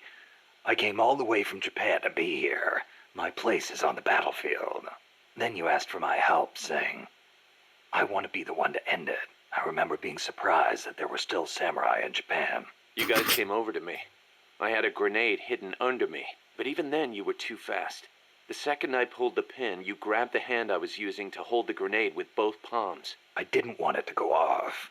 I'd heard samurai were a proud bunch. I wanted to know why one of them would stoop so low as to try to take his opponent with him. And I said, I'll never lose again. We'll never lose again. Yeah. We'll do whatever it takes, but we'll never be beaten again. Then, I passed out from the blood loss. When I woke up, I was in your camp's infirmary, stuck full of tubes. Why'd you save me? Your enemy after I tried to kill you. Because you swallowed your pride and fought with everything you had. I just didn't want to lose. You found a way to fight back, even in the face of death, even when you knew you were going to die. That's the mark of a true warrior. It's not about gain and loss, or victory and defeat. I looked at the way you lived your life and saw the path I needed to take. As a warrior. Wow. I never knew that. And that's why you... I realized then that the battlefield doesn't only divide people into allies and enemies. Sometimes it tells you more than just who's an ally or who's an enemy. Sometimes it helps reveal your true comrades. Like you and me, huh? That's right. And 2 years later, here we are.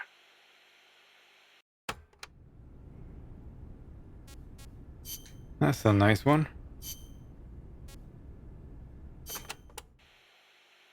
Can I ask you a favor, Snake? If you ask nicely. To make MSF bigger, we need to do some recruiting. Yeah? What's your point? I want you to avoid killing enemy soldiers as much as possible and send them back using Fulton recovery. Not much we can do with a corpse except give it a funeral. Obviously. Put him to sleep, knock him out, hold him up even. And if you do have to fight, try to leave them near death instead of dead. And then use the Fulton recovery system. Sounds easy enough. You know what'd be really nice, though? If we had Shoot a way him, but to just a Fulton little. recover anybody at any time.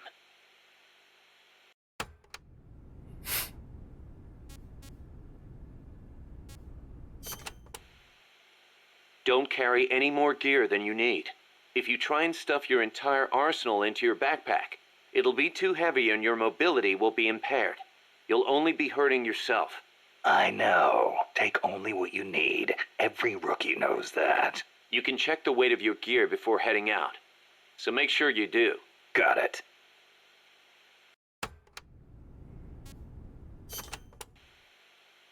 Even a born warrior like you gets hand tremors, Snake. It happens even when you're full of stamina, and it only gets worse when you're tired, especially with larger, heavier weapons. Obviously, you'll get better aim crouching than you will standing. And when you use a scope, setting your sights on a single point will gradually give you a more precise aim. As we develop better weapons at Mother Base, though, you may gain access to new, low-tremor versions of the same guns. So if you expect the shakes to be a problem, you might want to put some resources into R&D. I'll keep it in mind. Then again, the more you use a weapon, the more your hands get used to it. Sometimes it pays to be faithful to your gun. Trank everyone.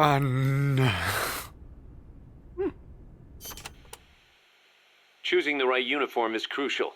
Pick one that matches the mission objective and your own combat style.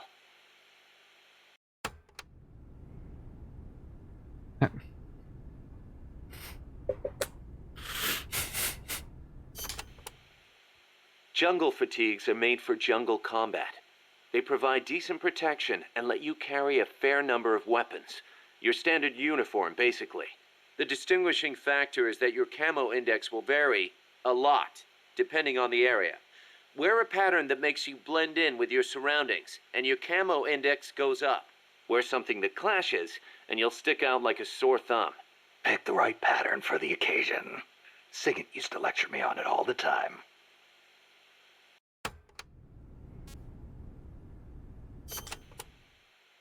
Naked. That's exactly what you are with this uniform. The pants are the same as the jungle fatigues. Obviously, since you're exposing your bare skin, your defense and camo index are gonna be low.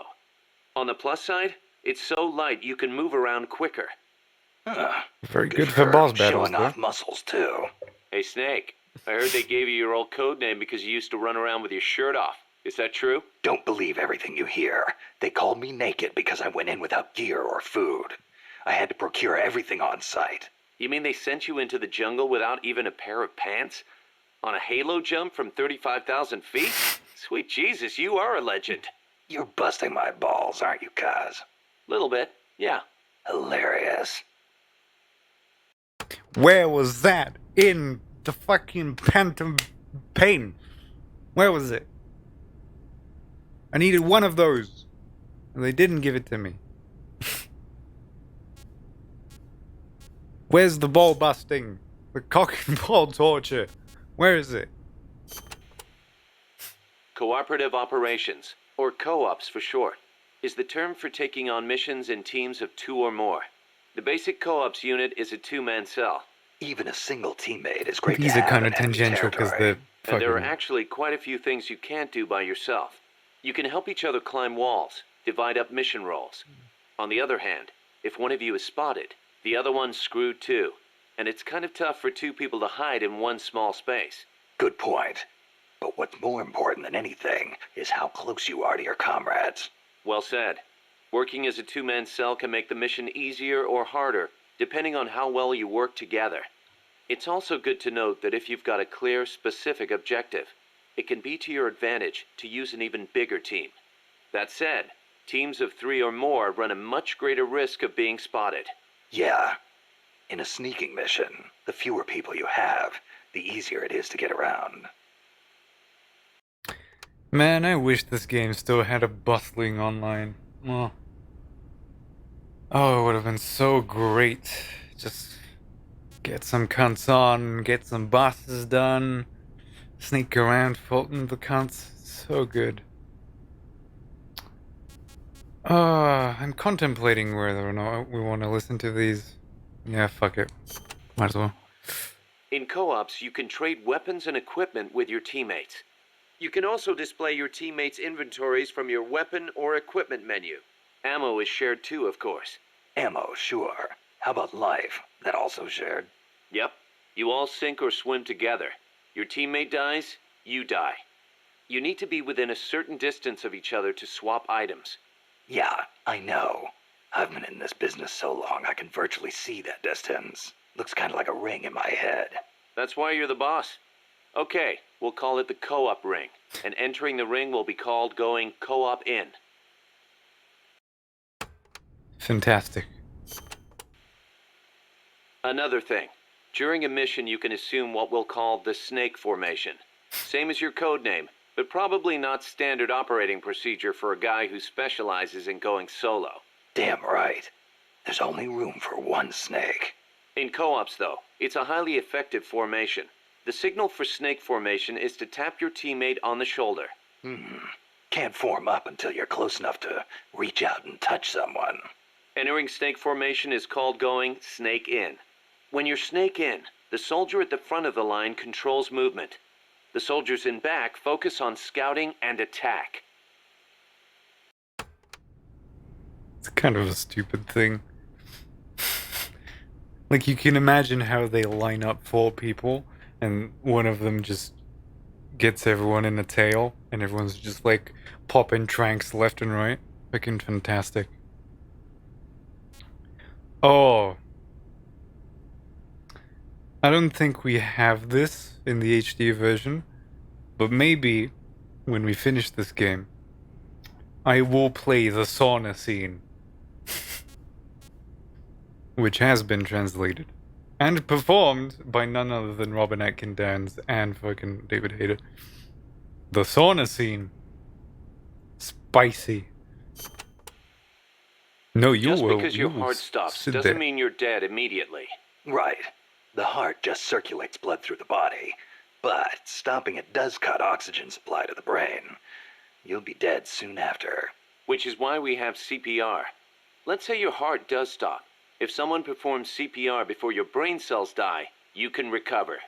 In co-ops, when the life gauge drops to 0, it means you're in a near-death state. You won't be able to move or anything else. Performing CPR on near-death teammates can bring them back into action. Of course, performing CPR in the middle of battle isn't exactly safe. You're leaving yourself exposed. Even so, in co-ops, you and your teammates are all in the same boat. Don't think you can get away with leaving one of them behind. I wouldn't think of it. And I'd expect them to do the same for me. If you let all your teammates die during a mission, there'll be nobody left to save you. And then, it's game over. Ha! Building trust with your teammates is essential to success in co-ops. That goes without saying. I'm not gonna let somebody I can't trust cover my ass. The measure of that trust is called camaraderie. Think of it as an indicator of how strong your bond is with your co-op's teammates. The friendlier you act toward them, the greater your camaraderie. Give me an example. Your camaraderie will be higher if you're co-op in than standing apart. Saving a teammate's life with CPR also strengthens your bonds with them. Things like hitting a teammate with friendly fire will cause your camaraderie to go down. Makes sense. Camaraderie carries over from mission to mission. The next time you go co-ops in with the same guy, you'll start off strong. But be careful. If you keep taking new people with you on missions, your camaraderie with past teammates eventually reverts back to its original level. Got it. I'll have to make sure to renew old friendships once in a while. The performance benefits gained from snake sync in co-ops depend on your camaraderie. It's always best to keep things cool with your teammates. How many terms can we fit in one single codec? I'm gonna skip through these, I genuinely don't care.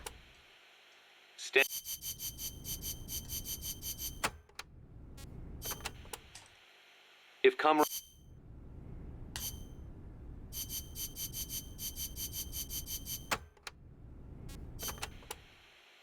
seems in co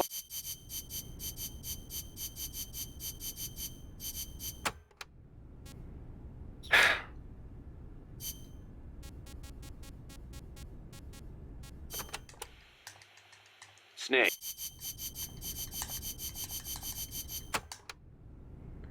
Okay. Snake, about cardboard boxes. It feels kind of weird me explaining this stuff to you, but there have been a few recent developments in You cardboard should get box inside the box. technology. So just to be safe, here goes. Go on. You can do much more with the box than just hide under it. You can put it someplace and leave it there. Huh? You can get on top of it and use it to reach high places, or hide from the enemy in its shadow. I like what I'm hearing so far. And that's not all. You can even put items in it and send them to co-op's teammates. Really? I never thought of any of that. Damn. Is there anything a cardboard box can't do? Every soldier should have one. Yeah, well, don't get too excited. This isn't exactly what they were made for. Which reminds me, don't you think the boxes around here are a little on the big side? You're right. I bet 2 people could fit under one box, if they packed in tight enough. They call them love boxes. Love boxes? Of course, you don't need a love box to fit 2 people inside. Any box of similar size will do.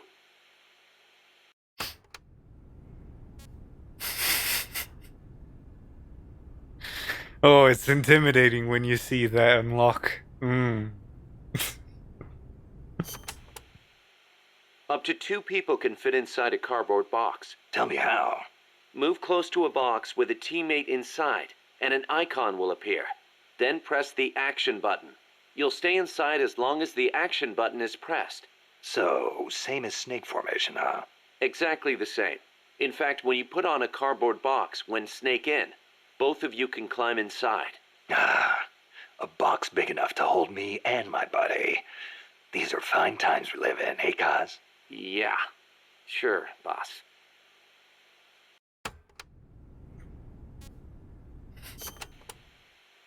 Snake, about that cassette player Galvez was carrying. What about it? That was no Russian imitation. It was the real deal. A prototype developed by a Japanese company. Get out of here. It's true. It had the Sony logo on it. The product name is Walkman. Walkman. It's a revolutionary new concept. Music you can listen to on the go. Oh, You in can the take it with 70s. you when you leave the house. I gave it a listen, and you wouldn't believe how good the sound quality is for something so tiny. And in stereo, too. Think of the technology that must have gone into it. And that tape is equally amazing. The treble range is clearly superior to any other cassette ever made. Stylish, Wank. too. How'd Galvez Wank. get his hands on a model that's not even out yet? Wank. Beats me. It's not the kind of thing I'd expect some stodgy Soviet to be into. Me neither. Tell you what, though, it's a fine piece of work. It'll let me listen to my music when I want, where I want. I never thought I'd hear you say that, but I have to agree. Me?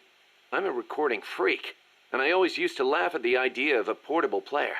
But now that I've seen it in action, I've changed my mind. Being able to take your music with you, this could be the start of a revolution in music. Could be. I'm That having was the guys funny, at you knew. Mother Base study and analyze it. Who knows? They might be able to come up with something even better.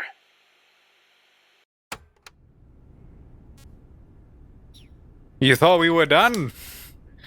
There was more.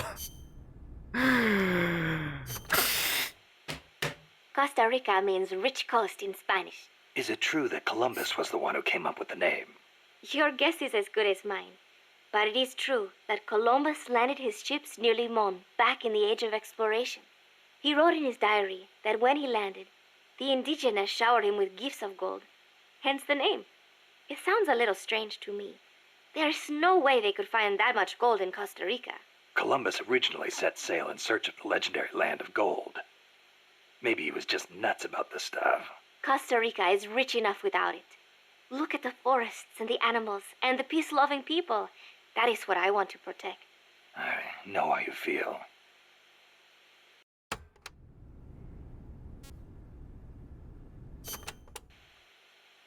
Democracy took root in Costa Don't Rica say before things you will anywhere regret. else in Central America. Sure, we had coup and dictators and all, but never a total meltdown.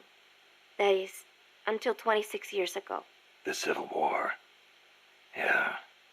I understand you lost your grandparents. It started with a dispute over alleged fraud in the presidential election.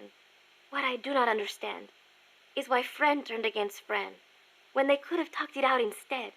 Yeah, that would have been nice. Even today, Some buildings still have bullet holes from the Civil War. A quarter century later, and it is a tragedy we Ticos cannot forget, must not forget. It was the year after the Civil War that the army was constitutionally abolished.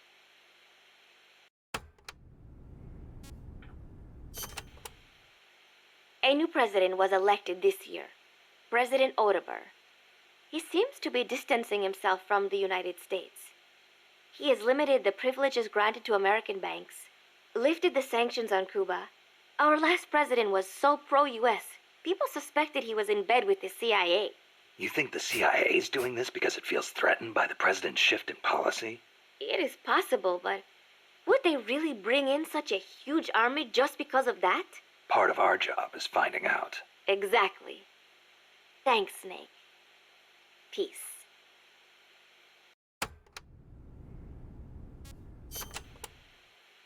So, are you a student at the University for Peace, Paz? No, I am still in high school. But Professor Galvez lets me visit his office and study with him every now and then.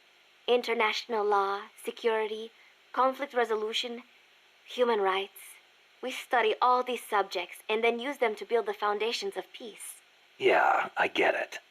I just never heard the UN had a University for Peace before. Oh, that.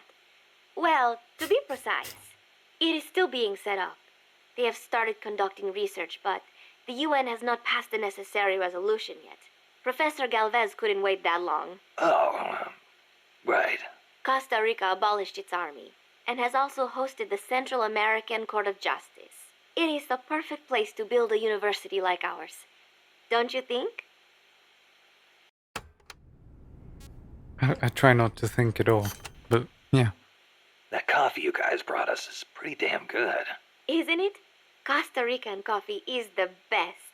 The Central Basin has all the right conditions for growing coffee. It is high in elevation, with steady temperatures and well-drained volcanic soils. The professor certainly seems attached to it. The coffee we drank on the boat coming over was awful. It put him in such a terrible mood. Well, how come I never hear about Costa Rican coffee then? Because it gets bought up by wholesalers and mixed with beans from other countries. It is really a shame. Such wonderful beans, and nobody knows they are from Costa Rica. Huh. They should launch an ad campaign or something. Right. I hope one day people will recognize Costa Rican coffee for what it is. I'm with you there.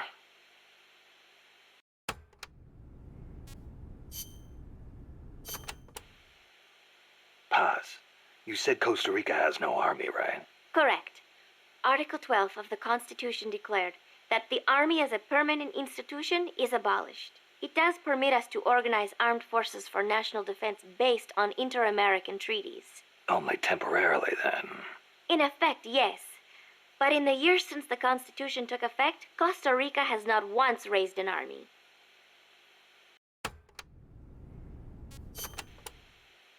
Paz, how does your country defend itself without an army?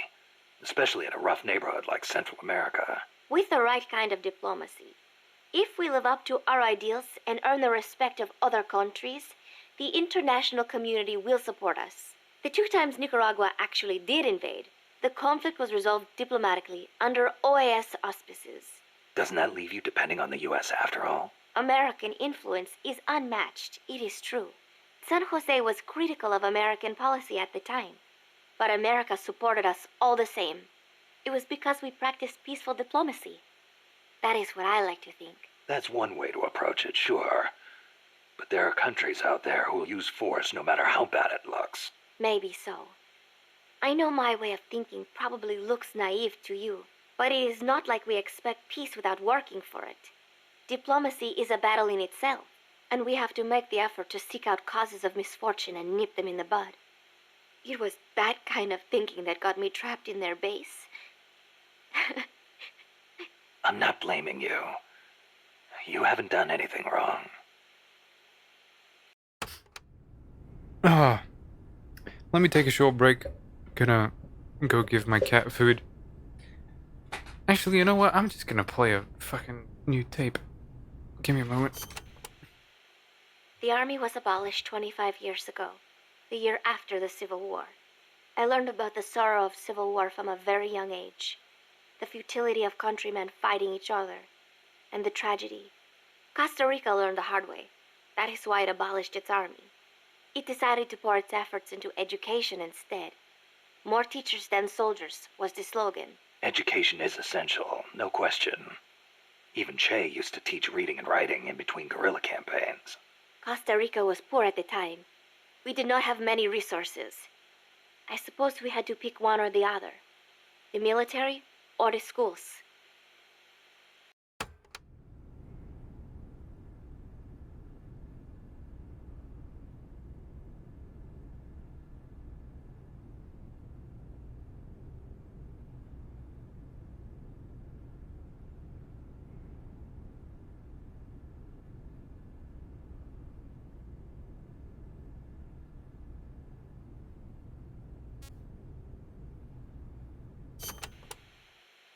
Kaz was telling me Japan has a peace constitution, too. That is right. Apparently, when Costa Rica was drafting its constitution, they looked to the Japanese as a model. Only, Japan's constitution renounces war itself. Unlike Costa Rica. But Japan has a self-defense force, right? That I do not get. I think I will ask Mr. Miller about it next time I see him. He said he used to be in the JSDF. Huh. You're a curious one, are you? Don't study too hard.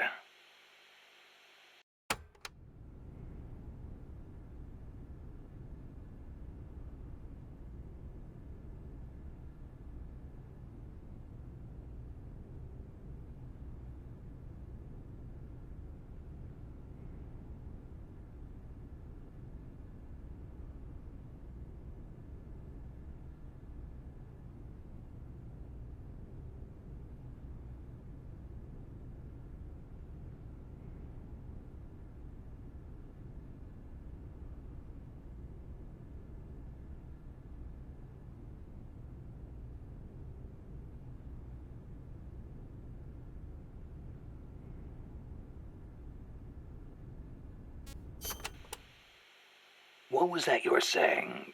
Peace is not the natural state of men? You said you learned it in school. That is right. They are the words of the German philosopher Immanuel Kant. In 1795, he wrote a book titled Perpetual Peace. Kant argued that it is precisely because peace is unnatural that we have to make it ourselves. How? That is what his book is about. Is the concept starting to sound interesting now? Not really. I belong in a more natural world. Is that so? My grandparents died in the Civil War. If only we had been at peace, they would not have lost their lives. You actually wish for war? It's not like I want to hurt innocent civilians, but if someone attacks you, what are you supposed to do? A country needs the strength to defend itself. Otherwise it faces invasion, oppression, political subjugation. If they would simply stop using force to tangle with each other, countries would not need force to defend themselves. And how would you guarantee that? Sorry, but you have to understand how the world works in order to protect the ones you love.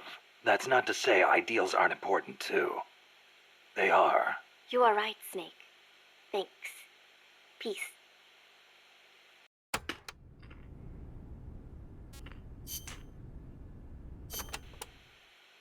Costa Rica's forests are more diverse than you might expect.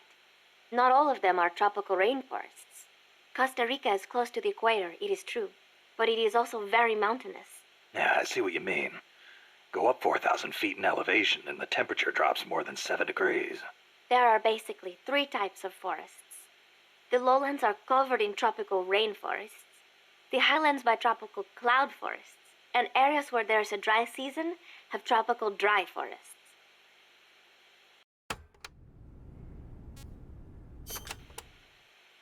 The lowlands along the Caribbean coast are mostly covered by hot, humid tropical rainforests, what most people envision when they think of jungle. The closely packed trees spread their branches out at great heights to soak up the sun. Their shade makes it dark near the ground, so be careful. Of course, with so little light, few plants can grow on the ground, so it might actually be easier to walk. So even if you could photosynthesize, it wouldn't do you any good. Photosynthesize? People cannot do that. Most people, anyway.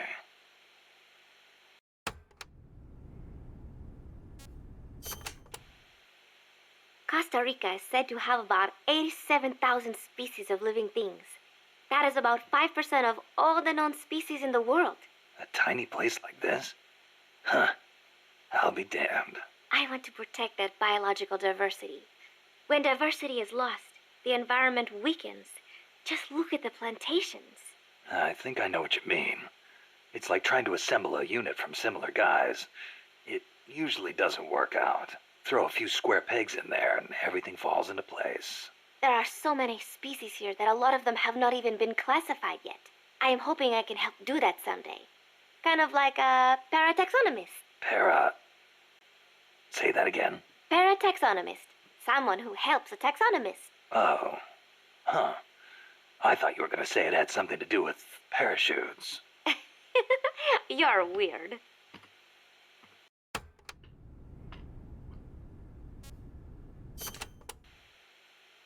The Development Corporation of Costa Rica, or CODESA, was established 2 years ago. Since President Oduber was elected this year, the state has been putting a lot more effort into development. The corporate state, so to speak. Growth is good and all, but there is one thing that bugs me. What's that? I cannot help but wonder whether CODESA is not just a front for the CIA. You mean what the professor was saying about the CIA mercenaries posing as security guards? They were using CODESA as camouflage? I am worried that development is going to destroy the forests, but I do not suppose it has anything to do with this.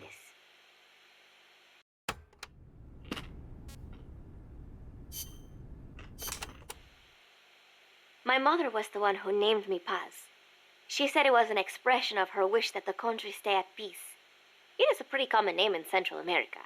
My mother always used to tell me, never make war. Always help keep the peace. I remember. Your grandparents. Yes.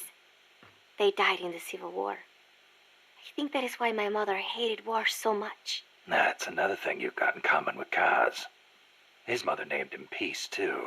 See, because Japan also suffered through war. I think I know how Mr. Miller's mother felt.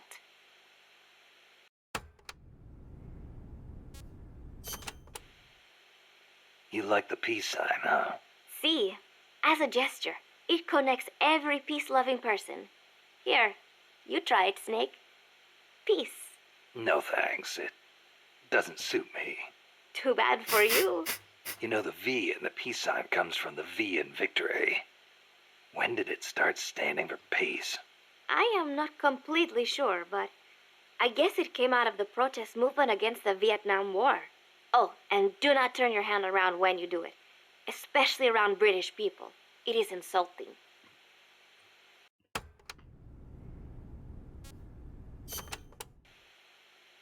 So, you live alone now? No, not alone.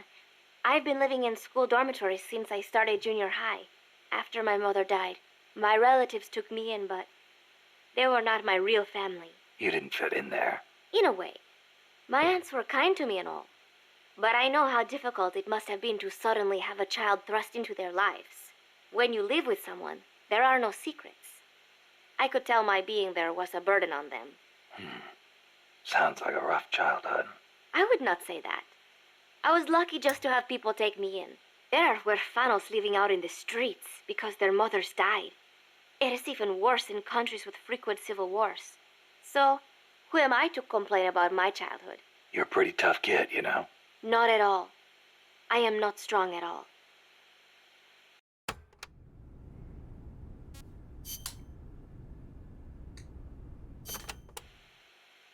Playa del Alba means Beach of Dawn.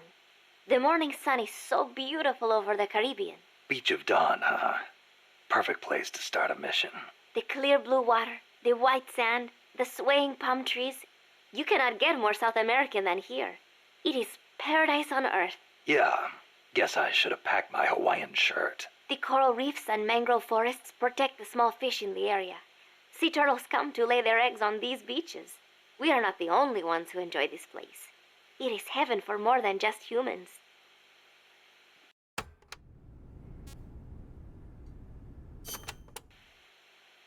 Bosque del Alba means Forest of Dawn. Naturally, it is situated on the east coast. It is your standard tropical rainforest. Everything you would imagine in a jungle. No sign of morning sun here. The foliage is too thick for direct sunlight to hit the floor. I do not know how easy it will be making your way through here. I'll be fine. This isn't my first trip to a jungle.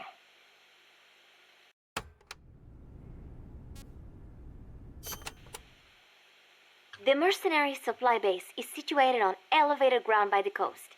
I heard them call it Puerto del Alba, Port of Dawn. They have perfect visibility of the area from up there. We did our best to sneak in undetected, but one of the guards spotted us and we... What is it? I'm sorry. You'll have to ask Professor Galvez the rest. It's okay. You've been through a lot. I am sorry. I just cannot. You did great, Paz. I won't let your efforts go wasted.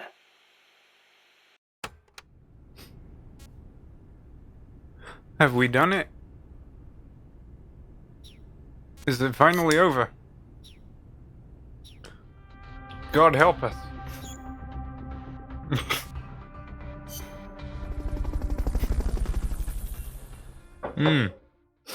Oh, it feels good to be actually back. Fucking hell. Oh. That was a lot of listening I had to do. Hopefully we don't have that much after. Do you actually have any GMP? We do. Okay.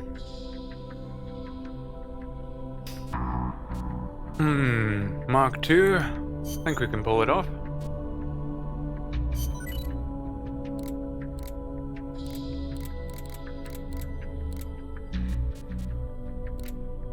We don't need the smoke.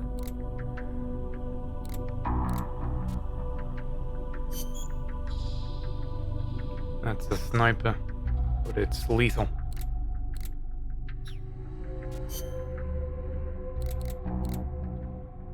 Yeah, we should get the analyzer as well.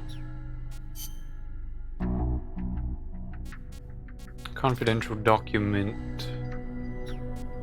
Oh, it's just the, what do we call it? The blueprints for making items.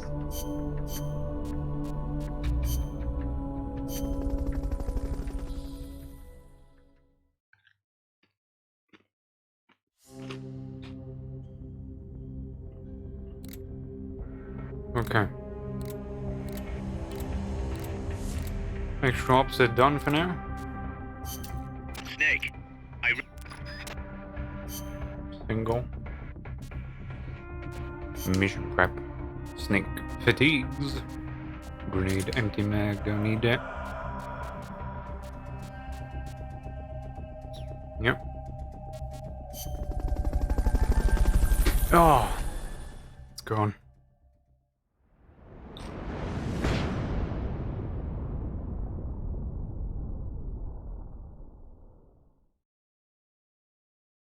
The first of many chapters.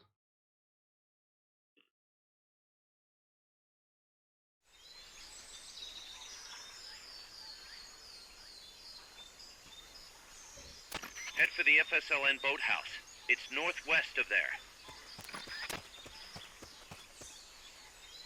Ah. You can use the radio you just picked up by pressing the start button to open the menu window. You know you can assign the radio to the select button by choosing options from the menu window.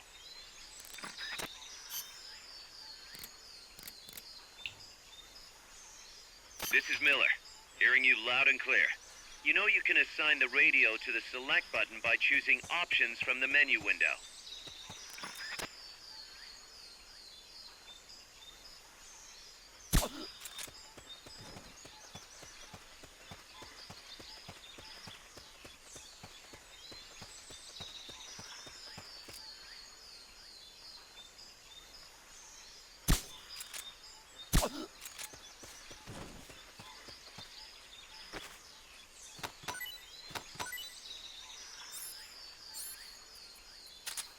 Fulton him away? Not enough room, huh? We'll keep it here at the base. Fulton recovery subject confirmed onboard helicopter. I don't think you can get anything out of that. Fulton recovery helicopter is complete. Yeah, you can't actually crawl, so it doesn't matter.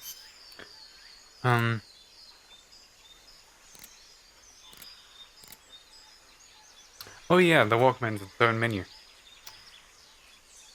I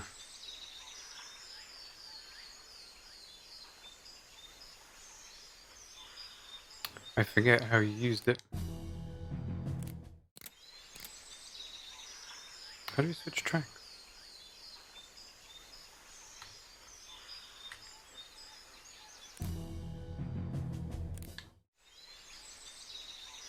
Doesn't seem to be. I'll figure it out. Don't worry. A truck from the coastal facility. Huh. But it's not carrying any cargo.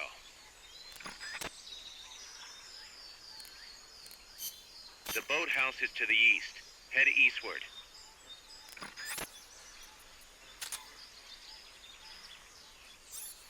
Okay.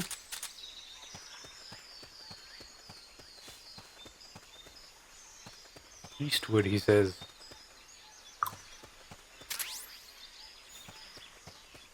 That area is not part of the mission.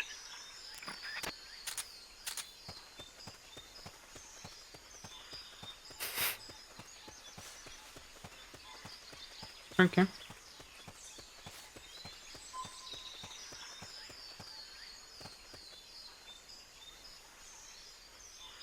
It is Eastwood, but it's relatively, so we have to loop through 3 of these zones to get to the target, if you see.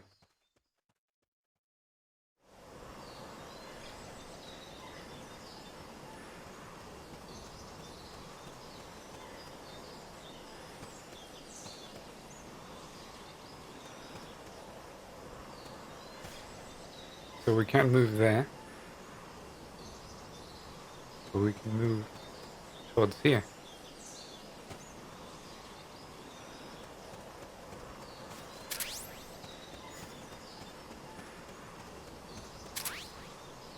Got a ration.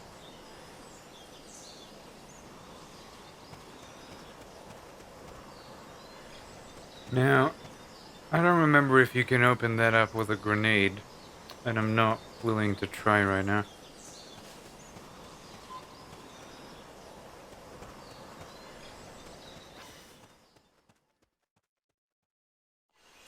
Actually, you know, might as well.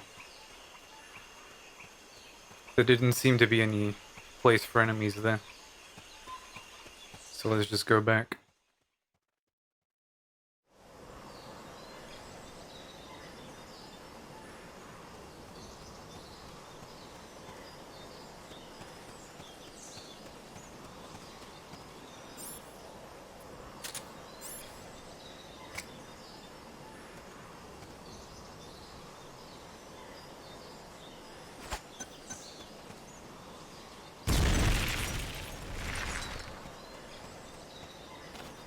Yeah, it's not one of those.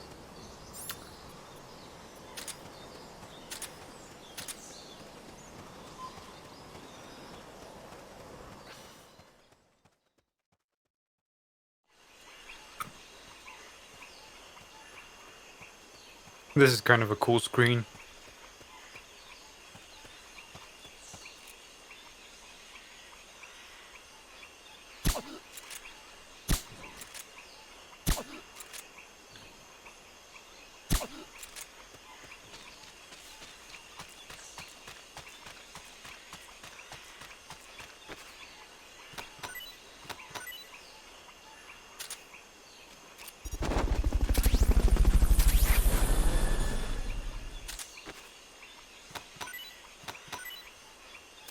Fulton recovery subject confirmed onboard helicopter.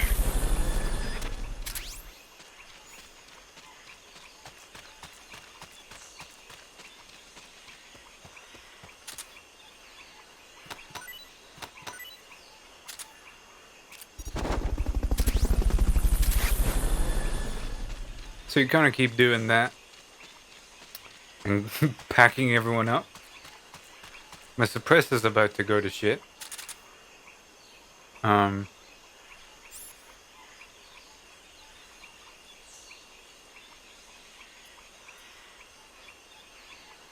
got like about one more shot left in it.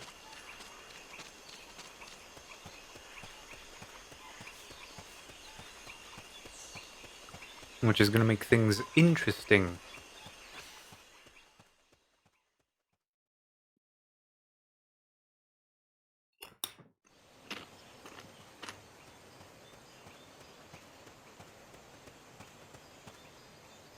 The boathouse should be close by. Neutralize the security detail and make contact with the Commandante.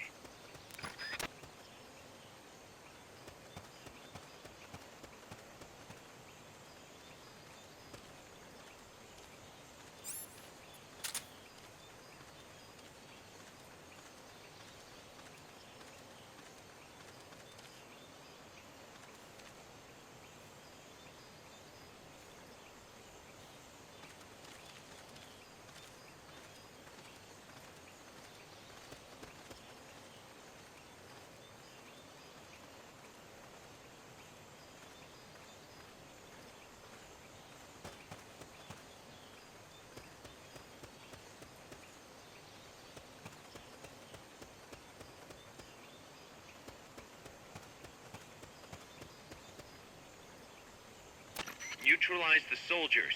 You might even tranquilize or knock them out.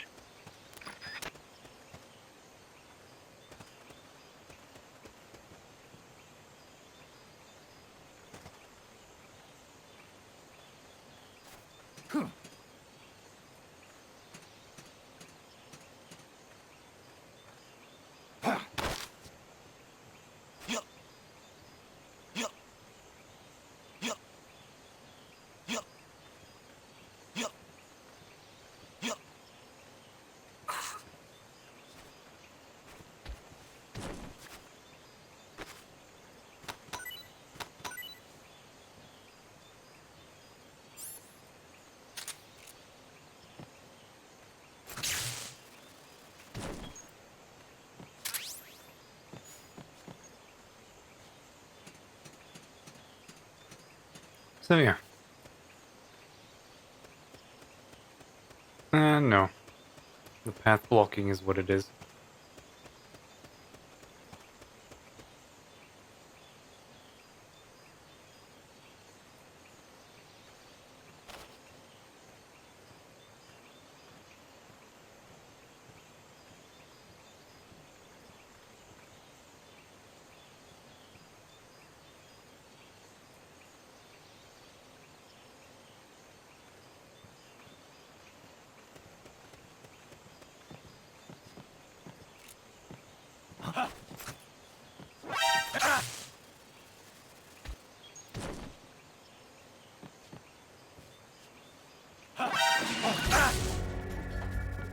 They spotted you. Get out of there.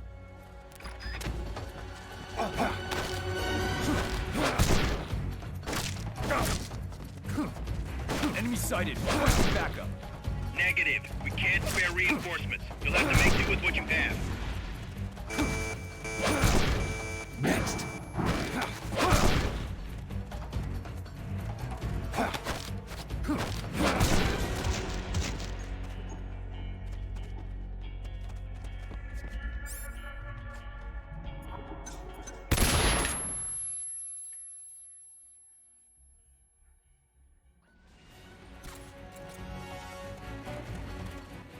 Good. You shook them. They're still looking, though. Don't make it easy for them.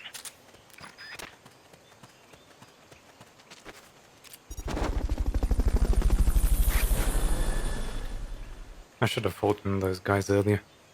I think now the mission ends.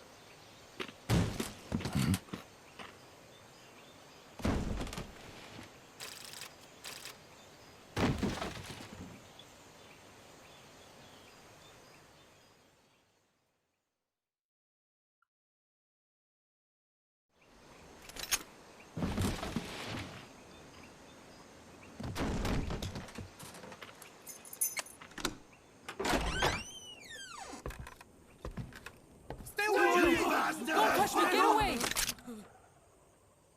¿Quién es? Eche. No way. What do we do? Sandinista's right. I'm looking for someone. Mi viejo! Shh. He's dead. They killed nuestro viejo. You're his daughter. Then that makes you his delegado, right? Relax, I'm not your enemy. Cuban. A cigar? I'll take whatever you've got. I owe you one. But I prefer cigarettes, you know. Amanda's the best. A little like El Che, no? You Cubano? Colombiano, a photographer. I came to Costa Rica to take pictures of birds. Birds? Yeah, quetzals. You've got no telephoto lens. How do you get your shots? Telephotos for amateurs. It's all in the timing. Oh. Let me smoke too. We can talk until I finish this. Chico! Tell me what's going on here. This place is crawling with soldiers. They don't look like private security. More like hired guns. They're loaded with the latest gear from all over the world. I heard they're a security force hired by Codesa. Yeah, and I'm Papa Noel. Those guys are UCLA's. UCLA's? La CIA? I saw them, setting up shop in town. They're planning to do here what they did in Chile. If that's the case, what are they after? Whatever it is, it's not us. You don't think they're here to push you back into Nicaragua? Impossible. Too much hardware. Too many bases. Didn't you see? They've got helicopters, tanks. It's like we're in Da Nang. There must be something else. They have a base near here. There's a factory to the north, across a suspension bridge. Factory to the north, across a bridge. Have you seen the big transport boat? Mercenary crew on the Rio del Jade. You mean the barge? It's upstream from here. Up toward Irasu. Any idea what's on it? I could introduce you to some of our compas up there, but I don't recommend going to the mountains. We've lost a lot of people there. They take us captive, torture us for information about our compas, and then they kill us like pigs. Got it! All right! This was our last hideout, the final refuge for El Frente, after being pushed out of Nicaragua and into this peaceful paradise of Costa Rica. Then, El Monstruo attacked. A monster. Y mi viejo.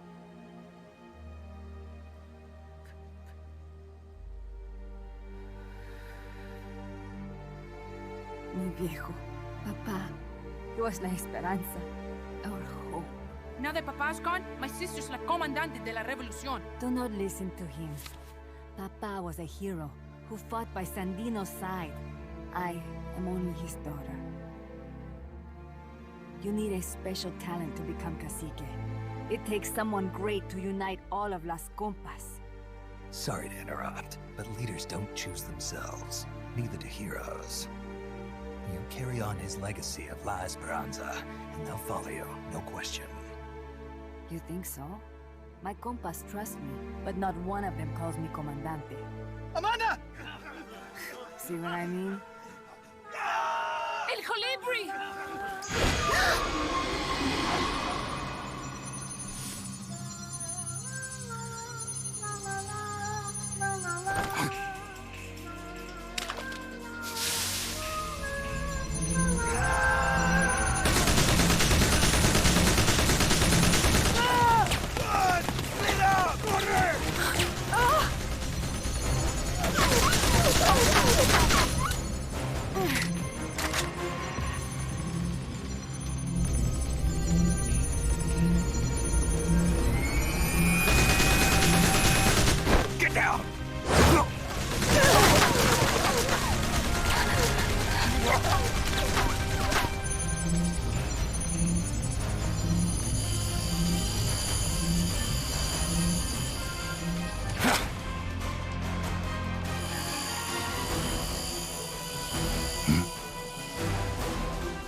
What the hell? Es un hombre nuevo, an unmanned weapon, a robot! Chico! No, he won't survive the fall. Out of my way! Better for him to die at the hand of a compa than suffer their torture.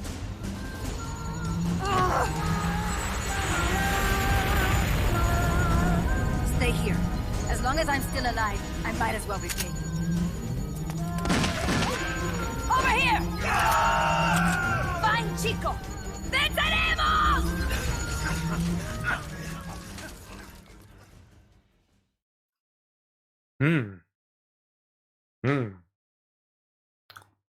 Think about that. Think about that.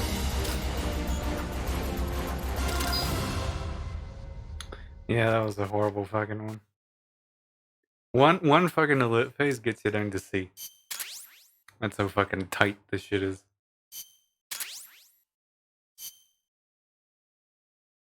But it progressively gets easier. What was that thing? Whatever it was, it looked unmanned. Unmanned? I'd heard rumors, but an operational unit? What the hell is going on here? Not to quote Amanda, but the hardware they've got here isn't just unusual, it's overkill, which means one thing. It's nukes. So the question now becomes why? We can't make that call yet. We need more intel. How? Our source is dead. But his daughter isn't. Good thinking. We can follow her. Head for the next outpost and make contact with Amanda if she's still alive. Roger.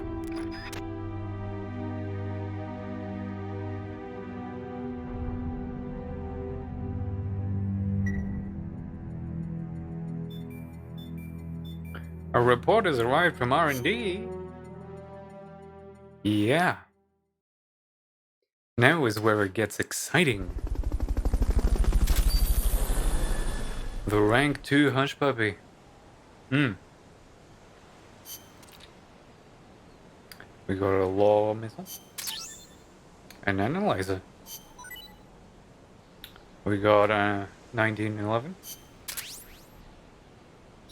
Which we won't be developing because we don't need it. Not right now. This game does have a reason for you to be developing lethal weaponry as well. Look at that. Beautiful.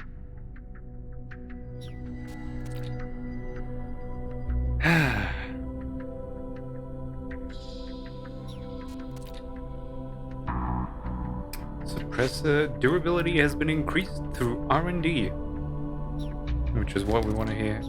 Its weight is about the same. And the level 3, now that needs level 42 on R&D, 27 medical, and 27 intel. It's going to be a while before we get that.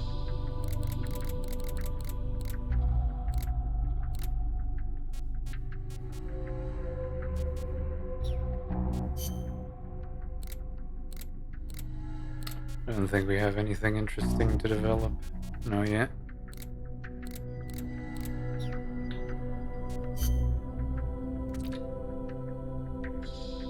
Yeah, 1911. Fatigues.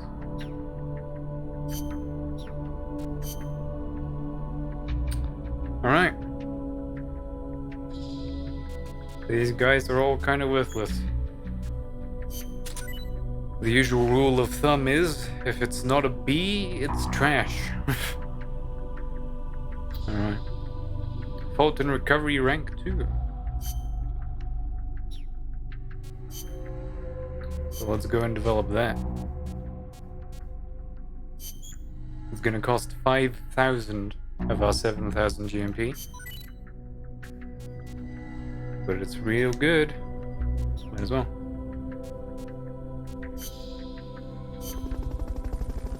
And now we should have new side ops as well.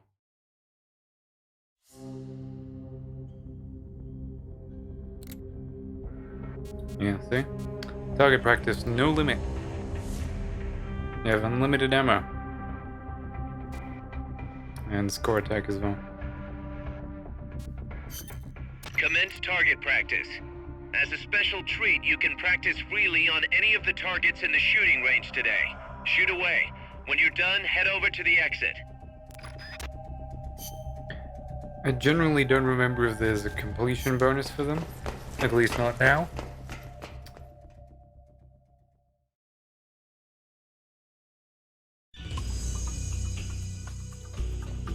Welcome to the shooting range. Just the place for a little target practice, huh? When you're done, head over to the exit.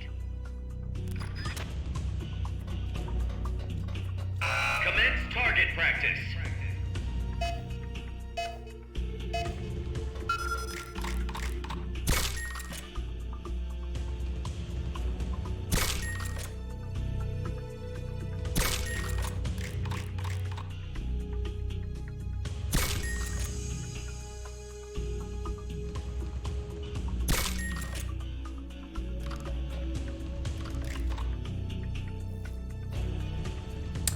Kind of difficult. My right stick is like trash.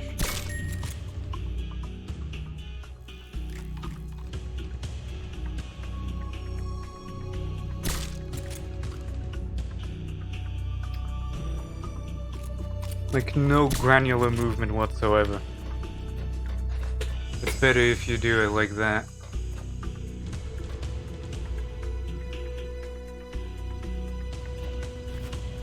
God, I wish this stick was normal. Look at that. That's a slight bump.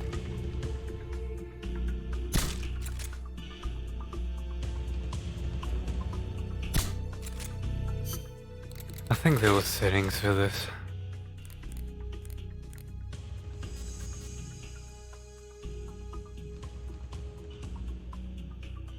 What was that?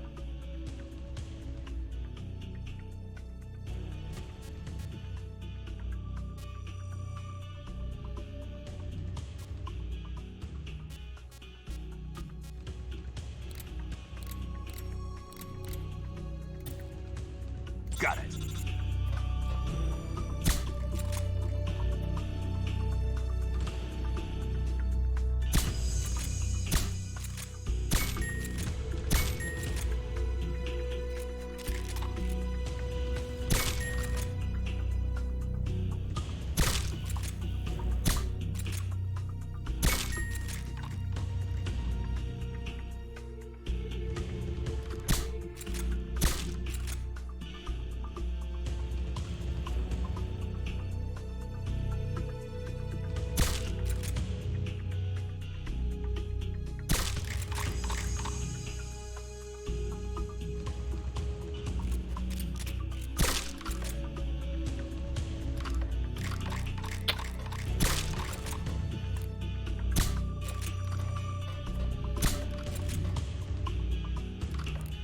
Yeah, auto aim doesn't really work on them.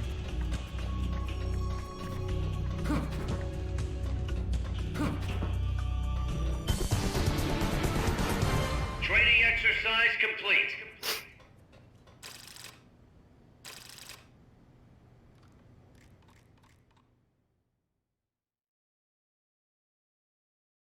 Ah, shit.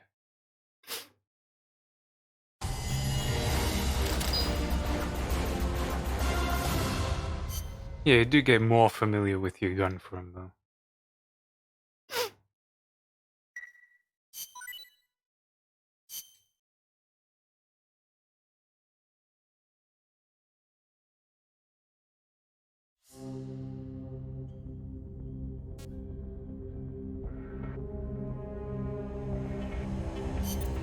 Target practice commencing now.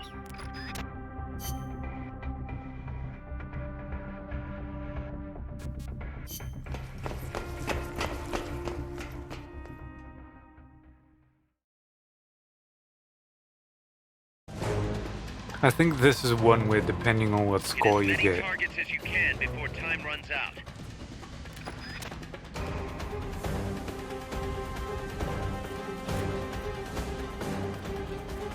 Commence target practice.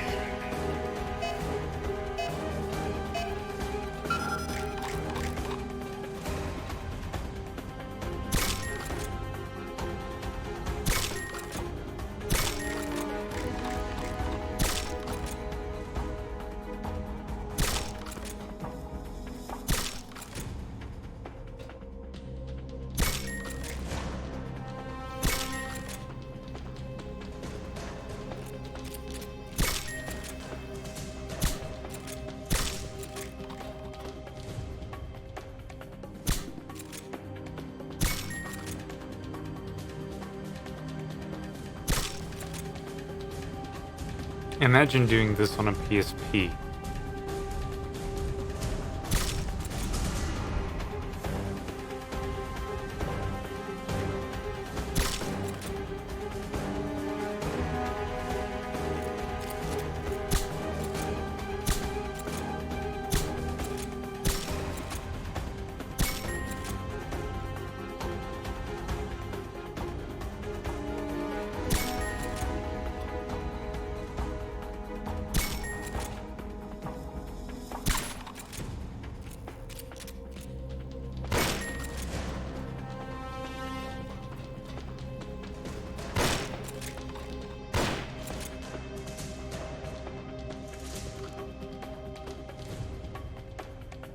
Come on.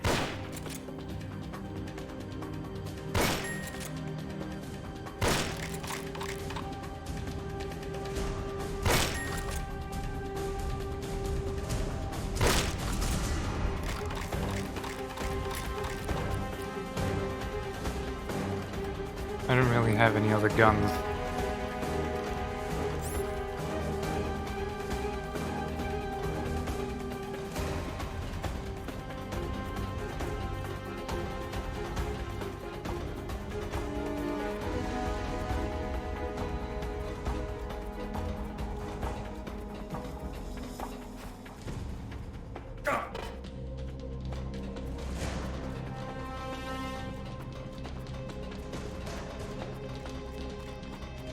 So yeah, I guess we're gonna kind of not do much for a bit.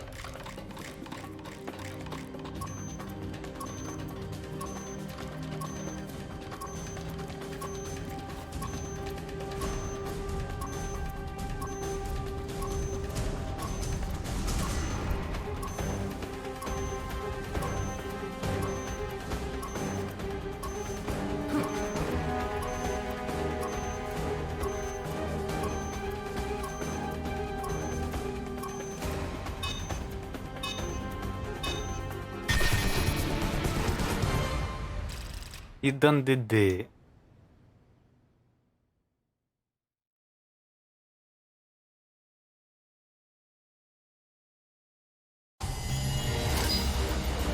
See. Sure.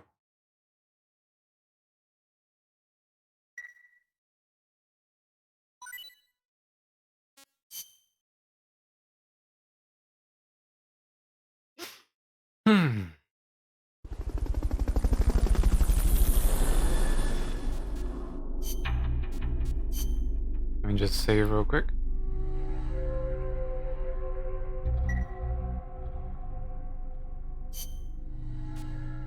Let's see if this works, like at all.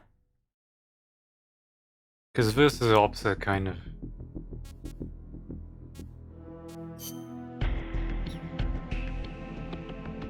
Last time, I saw one person.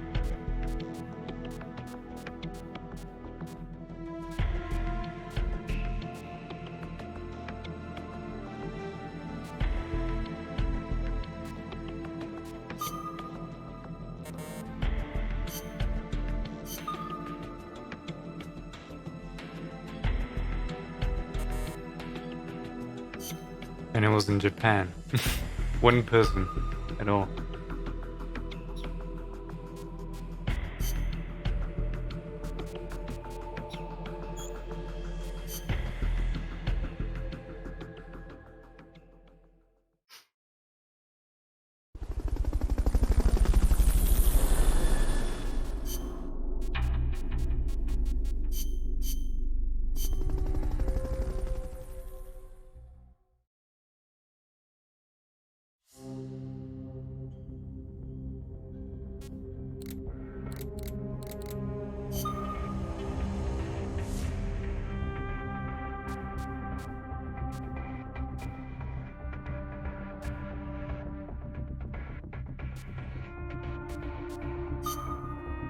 Let's have a look.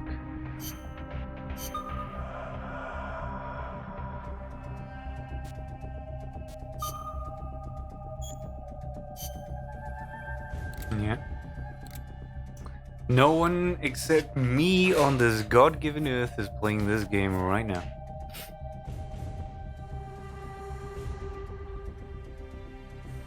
Oh, man.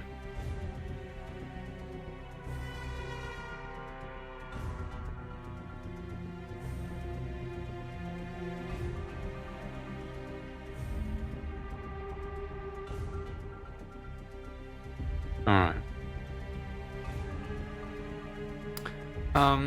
I'm thinking I'm probably gonna stop for now. I think that's a good introduction. Get the palate wet.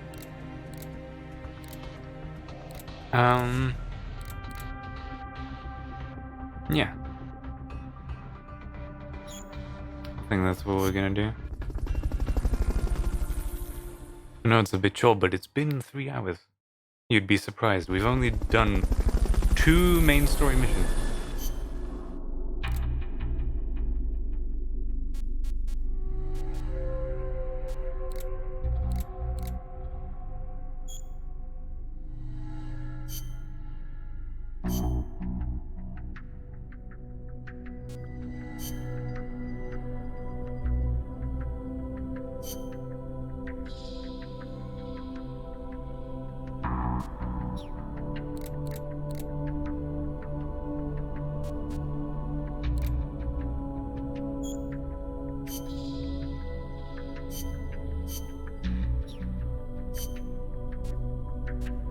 Going to combat. You don't even have a ranking for...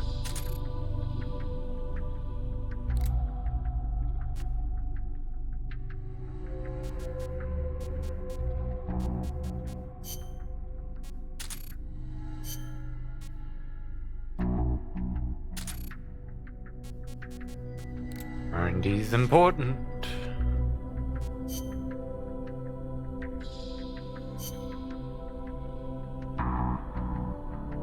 I don't know if it's the best decision to do Peace Walker right now.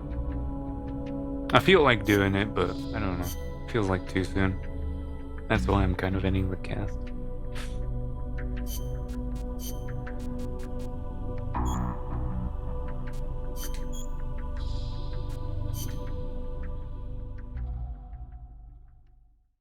I might reconsider.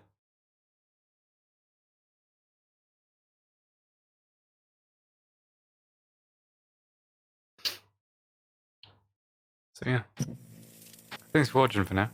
I'll see you probably later tonight. Bye.